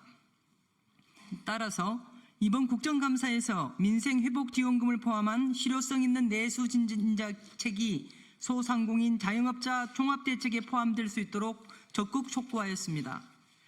이자 및 대출금 상환이 어려운 소상공인 자영업자의 채무조정, 빠르고 원활한 폐업 유도 및 재기 지원, 한계 소상공인을 위한 새출방 기금의 실효성 제고, 채무액에 따른 채무 관리 및 부실 우려 차주에 대한 관리 강화, 민생회복지원금 지급을 통한 소비 활성화를 위해 관련 예산 논의에서도 지키고 싸우겠습니다.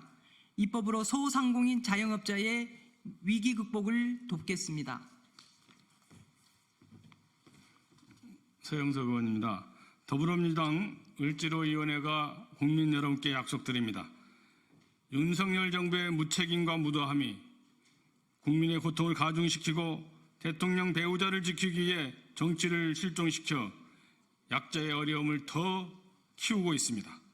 그러나 을지로위원회는 민생을 우선으로 국민의 삶이 무너지지 않도록 혼신의 노력을 하겠습니다.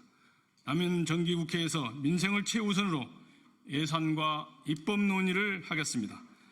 을지로위원회 소속 국회의원 한 명 한 명이 민생 예산과 민생 입법을 챙기겠습니다. 골목 경제를 지켜온 그리고 침체된 경제를 뛰게 할 지역화폐 등 민생 예산을 챙기겠습니다.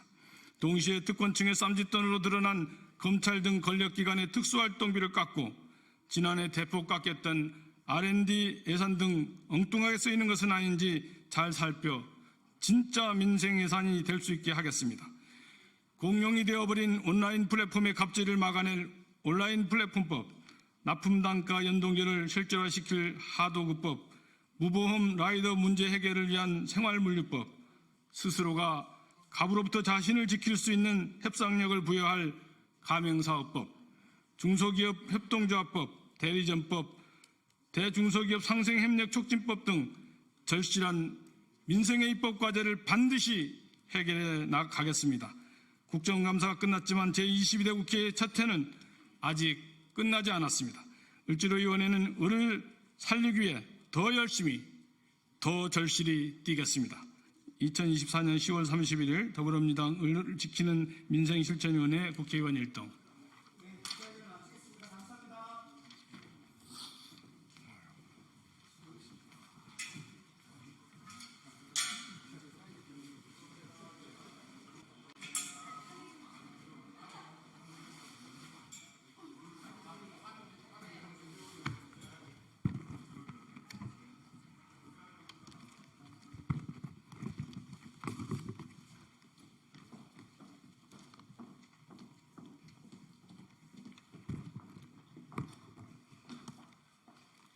네, 윤석열 대통령의 즉각 하야와 민주당의 탄핵에 동참을 촉구하는 기자회견을 열겠습니다. 공천 개입은 결국 사실이었습니다. 윤석열 대통령은 즉각 하야하십시오. 존경하는 국민 여러분, 그리고 언론인 여러분, 안녕하십니까? 조국혁신당 탄핵추진위원회 명태균 게이트위원회 위원장 정춘생, 국정농단 진상규명위원회 위원장 신장식입니다. 그리고 함께해 주신 조국혁신당 의원님들은 최고위원 김선민 의원님, 차규근 의원님, 이혜민 의원님, 강경숙 의원님이 함께하고 계십니다. 윤석열 대통령과 명태균 씨의 공천 거래 의혹이 사실로 확인됐습니다. 오늘자 MBC 보도에 따르면 윤석열 대통령은 지난 2022년 재보궐선거를 앞두고 명태균 씨와의 통화에서 공관위에서 나한테 들고 왔길래 내가 김영선이 경선 때부터 열심히 뛰었으니까 그거는 김영선이를 좀 해줘라 그랬다고 말합니다. 명 씨는 진짜 평생 은혜에 잊지 않겠습니다. 고맙습니다라고 답합니다. 목소리가 담긴 녹취보다 더 명확한 공천 개입 증거가 어디 있겠습니까? 이보다 더 명백한 탄핵 사유는 없습니다. 동시에 대선 경선 이후 명 씨와 관계를 끊었다는 대통령실의 해명은 새빨간 거짓말이었음이 확인됐습니다. 명 씨 관련 의혹이 매일같이 터져 나오고 있습니다. 대통령실이 내놓은 답을 하나라도 믿을 수나 있겠습니까?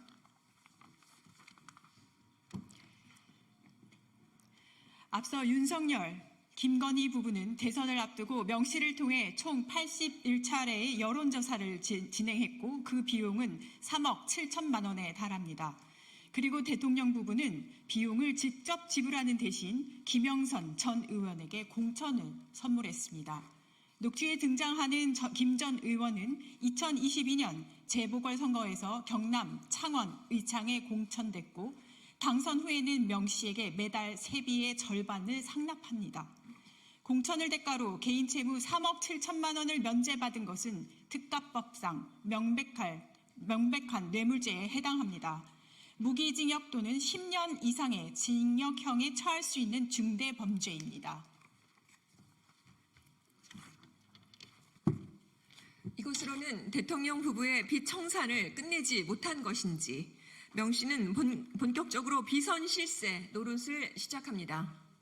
오늘자 뉴스토마토 보도에 따르면 지난 2022년 7월 16일 대우조선해양 조선하청지회 파업 당시 명 씨는 대우조선해양 거제조선소를 찾았고 파업 현장을 둘러보며 사측으로부터 브리핑을 받은 뒤 윤 대통령에게 사태의 심각성을 보고했다는 의혹이 제기됐습니다.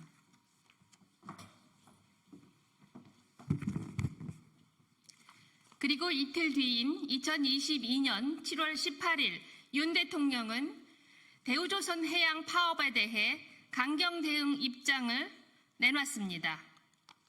비선 실세 명 씨가 대통령을 등에 업고 국정 운영에 개입한 것이 사실이라면 이는 명백한 국정농단에 해당합니다. 윤석열 대통령은 즉각 하야하십시오. 더 이상 국정을 운영할 동력을 상실했습니다. 오는 11월 4일 국회에서 진행할 시정연설은 예산안이 아닌 자진 사퇴에 대한 입장 발표여야 합니다. 윤 대통령이 스스로 퇴진하지 않을 경우 답은 탄핵밖에 없습니다. 조국혁신당은 이미 정당 사상 최초로 지난 10월 26일 검찰 해체 윤석열 대통령 탄핵 선언 대회를 검찰청 앞에서 개최했습니다. 앞으로 조국혁신당은 대구, 목포 등 전국 각지에서 탄핵 다방을 열고 11월 16일에는 대검찰청 앞에서 탄핵을 촉구하는 집회를 개최할 것입니다. 그리고 한편 구체적인 탄핵 사유를 적시한 탄핵소추안 초안을 공개하고 국민 모두와 함께 탄핵소추안을 완성해 갈 것입니다. 탄핵 스모킹건이 나왔습니다. 이제 조국혁신당과 국민이 함께하는 발걸음에 더불어민주당과 야당 그리고 나라를 걱정하는 모든 의원들이 동참해 주실 것이라 믿습니다.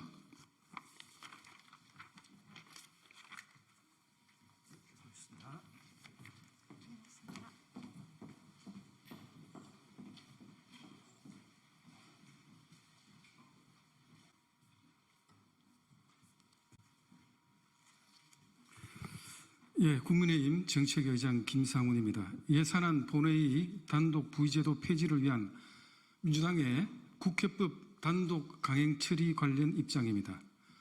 더불어민주당이 오늘 국회 운영위원회 전체 회의에서 예산안 본회의 자동부의제도 폐지를 골자로 하는 국회법 개정안 단독 강행 처리를 예고했습니다. 박찬대 민주당 원내대표 겸 국회 운영위원장에게 촉구합니다. 국회법 단독 강행 처리를 지금이라도 중단해 주십시오.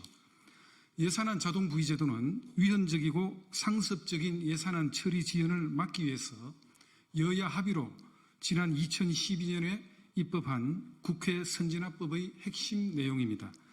즉 예산안 자동부의제도 폐지는 사실상 국회 후진화법이라고 할 수 있습니다.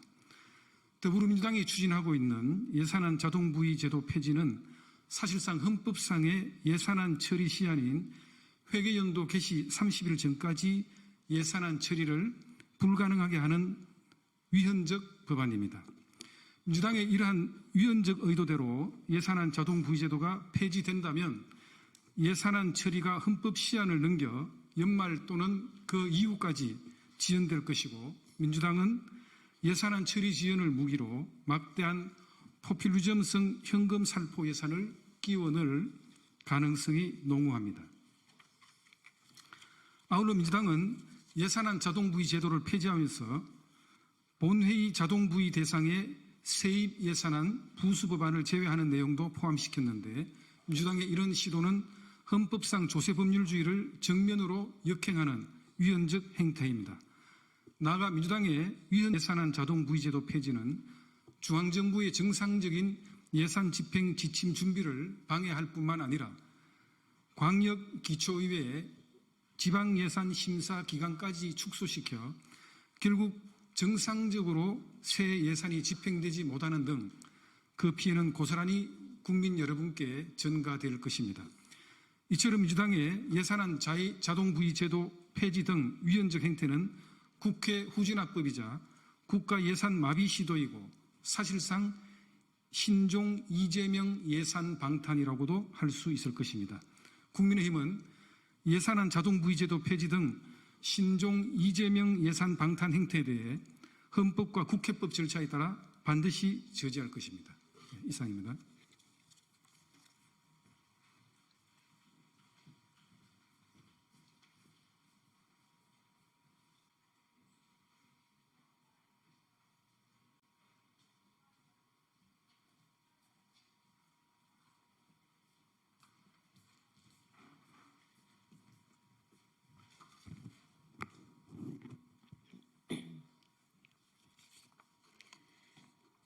네, 진보당 브리핑 시작하겠습니다.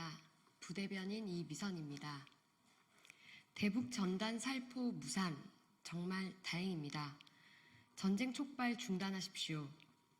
오늘 경기 파주시에서 대북 전단을 살포하려던 납북자 가족 모임의 계획이 경기도 특별사법경찰과 접경지역 주민들, 진보당 당원들의 강력한 저지에 의해 무산되었습니다. 천만다행입니다. 대북 전단의 살포는 접경지역 주민들의 생명을 위협하고 군사적 긴장을 고조시키는 행위로 결코 용납되어서는 안 됩니다. 오늘 박상혁과 납북자 단체는 10만 장의 대북 전단을 살포하겠다며 공언하며 파주시 임진각에서 군사적 충돌을 조장하는 위험한 행동을 지속했습니다.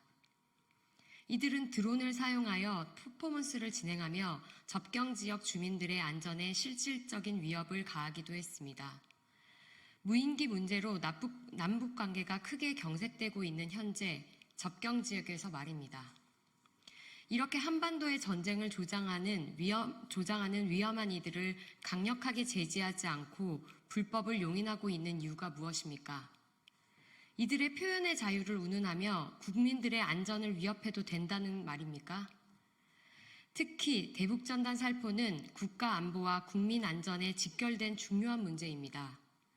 윤석열 정부는 특정 집단의 이익을 보호하는 데 앞장설 것이 아니라 주민들의 안전을 지키기 위해 노력하십시오. 오늘 살포를 취소한 이들이 조만간 다시 공개 살포하겠다고 예고했습니다. 박상학과 납북자 단체가 이렇게 활개치며 전쟁 조장으로 장사하도록 그냥 내버려둬서는 안 됩니다. 위법임을 다시 한번 명확히 해야 하며 법적 제지와 강력한 처벌이 이루어져야 합니다. 진보당이 대북전단 살포를 중단시키고 한반도 전쟁을 막아내도록 관련 법안과 세부적인 조치 마련을 위해 계속 힘쓰겠습니다. 두 번째 브리핑 드리겠습니다. 한국진보연대 압수수색, 국면 전환용 공안 탄압 당장 중단하십시오. 어제 오전 한국진보연대 한충록 상임공동대표의 집과 사무실에 대한 경찰의 압수수색이 있었습니다.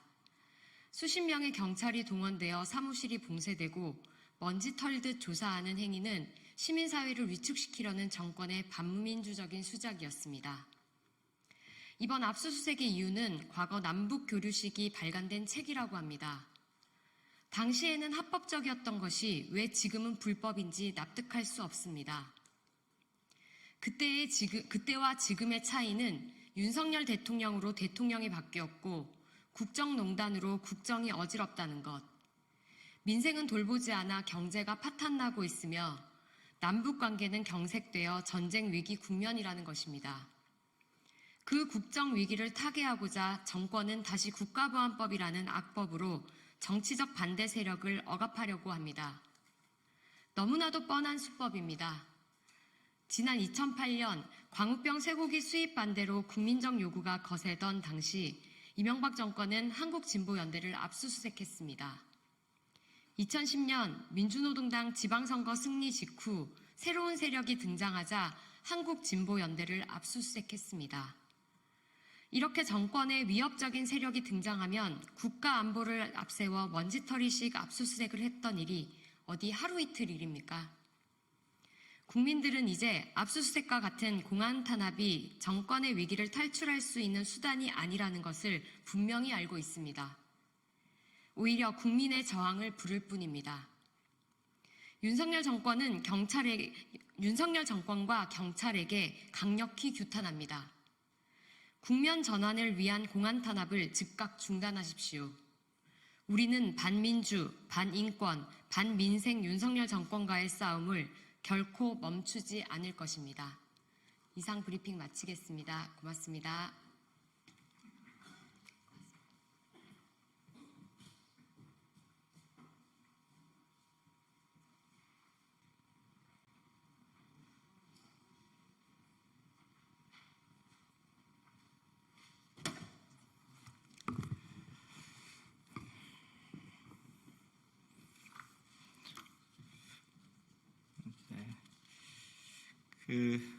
대변인 시절에는 그래도 소통을 자주 왔는데 그래서 기자님들 자주 뵐 수 있는 기회가 있었는데 22대 국회에 대해서 단독 기자회견하면서 이런 내용으로 기자하는 것에 대해서 매우 착잡하네요. 기자회견문을 읽겠습니다. 김건희, 명태균 게이트를 덮기 위한 야당 죽이기 수사입니다. 반드시 무죄를 입증하고 검찰 정권 종식을 위해서 끝까지 싸워나가겠습니다.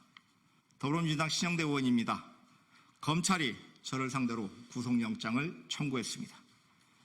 새만금 수상 태양광 사업의 대가로 뇌물을 받았다는 것과 총선 경선 과정에서 선거법을 위반하며 여론 조작에 관여했다는 것입니다. 분명히 말씀드립니다. 명백한 사실이 아닙니다. 뇌물수수 건은 진술만 있습니다.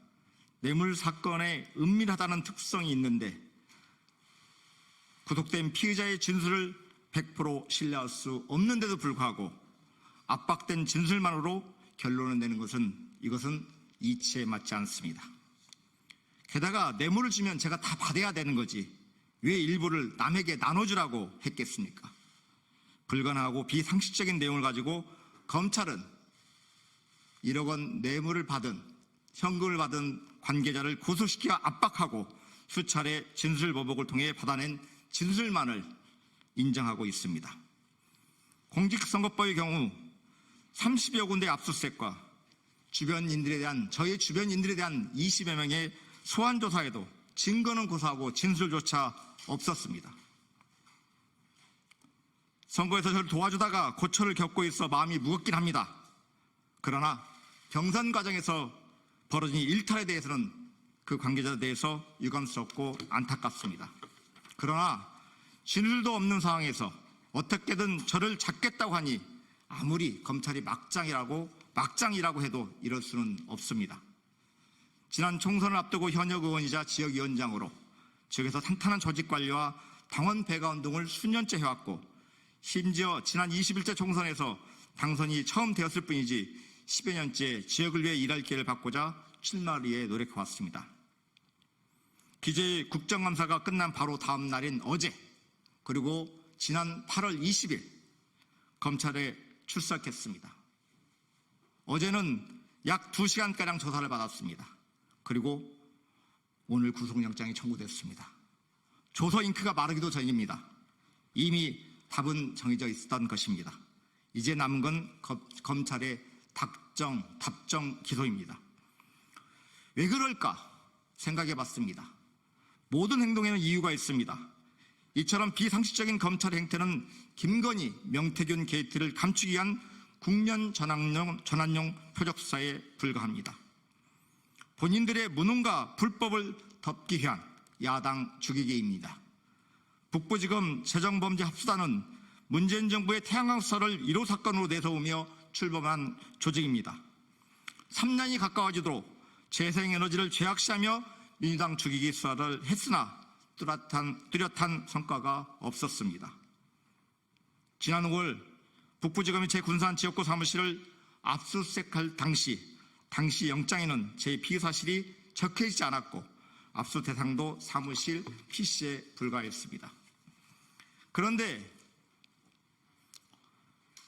북부지검에 김영철 검사가 차장으로 부임하고 얼마 지나지 않아 피의자로 명시한 압수수색 영장을 들고 다시 군산 사무실과 자택, 서울 국회의원회관, 서울 숙소 모두를 샅샅이 뒤졌습니다. 이후 8월 김영철 검사를 대상으로 한 탄핵 청문회일지에 잡히자 북부지검은 저를 소환했습니다. 이재명 대표께서 왜 김영철 검사를 두고 검사인지 깡패인지 알 수 없다고 말씀하셨는지 제가 직접 당해보니 절실히 와닿습니다. 종말이 다가오는 윤석열, 김건희 정권이 발악을 하고 있습니다. 윤석열 검찰 정권은 수적인 검찰을 이용해서 어떻게든 민주당을 분열시키고 모략을 짜고 국민들에게 비리 불법 정당이라는 낙인 찍기를 하고 싶은가 봅니다. 그런데 권력자 김건희는 무죄입니다. 야당이 신용되는 유죄입니다. 유전무죄, 무전유죄를 넘어서 유건무죄, 무건유죄인 세상입니다. 저 신용대 떳떳합니다. 민주당의 명예와 저의 명예를 지키기 위해서라도 끝까지 싸워서 무죄를 입증하겠습니다. 그 결과에 대해서 검찰은 책임을 져야 할 것입니다. 검찰 정권 종식을 위해서 맨 앞에서 끝까지 싸워나가겠습니다. 감사합니다.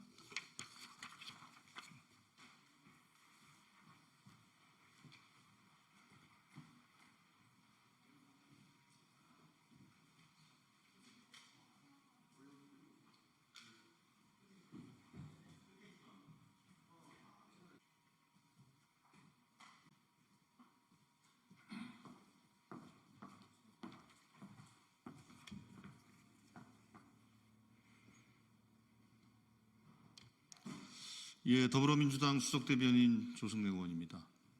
오늘 공개된 윤석열 대통령과 명태균 씨의 공천 관련한 녹음과 관련해서 한 말씀 드리겠습니다. 대통령과 대통령실의 거짓말이 확인된 만큼 이제 윤석열 대통령이 직접 진실을 밝혀야 합니다. 이렇게 후한무치한 정부는 세상 천지에 없습니다. 판도라의 상자가 열렸는데 아직도 거짓 해명으로 국민적 의혹에서 도망치려고 합니까? 윤석열 대통령이 공천에 개입했다는 사실을 입증하는 녹음 파일이 공개됐습니다. 그런데도 대통령실은 대통령의 육성 증거 앞에서도 황당무계한 궤변을 늘어놓았습니다. 증거가 나왔는데도 공천 관련 보고를 받은 적도 지시한 적도 없다고 발뺌하다니 참으로 뻔뻔합니다. 그저 좋게 이야기했다니 윤석열 대통령은 허풍쟁이입니까? 진실을 가리기 위해 대통령을 허언을 일삼는 사람으로 만들었습니다. 이제 누가 대통령의 말을 신뢰할 수 있겠습니까? 그동안 대통령실은 윤석열 대통령이 경선 이후 명태균 씨와 연락을 끊었다고 해명했지만 오늘 공개된 통화는 취임식 전날입니다. 기존의 해명은 명백한 거짓말입니다. 거짓말이 쌓여가니 오늘의 해명도 거짓말이 아니라고 믿기 어렵습니다. 대통령실은 정령 임기가 끝날 때까지 거짓말과 권모술수로 국민들을 속이려고 합니까? 거짓에 기대 하루하루를 모면하며 버티는 대통령실의 모습이 애처롭기만 합니다. 대통령실은 어설픈 거짓 해명도 모자라 이준석 당시 대표와 윤상현 당시 공관위원장에게 책임을 떠넘겼습니다. 이준석 의원의 말처럼 양두구육을 넘어 인면수심입니다. 허풍쟁이 대통령과 거짓말쟁이 대통령실의 말을 더는 신뢰할 수 없습니다. 공정하고 엄정한 특검 수사로 대통령 부부의 공천 개입, 사적 관계를 통한 국정농단의 진실을 밝혀야 합니다. 대통령과 대통령실은 사태의 엄중함을 알아야 합니다. 대통령이 자신의 입으로 공천 개입을 확인시켜 줬습니다. 손바닥으로 하늘을 가리려는 거짓말은 더 이상 통하지 않습니다. 윤석열 대통령이 직접 해명하고 특검을 수용하십시오. 지금처럼 말장난 같은 거짓 해명만 계속한다면 성난 민심의 파도가 모래성 같은 권력을 쓸어버릴 것임을 엄중히 경고합니다. 이상입니다. 감사합니다.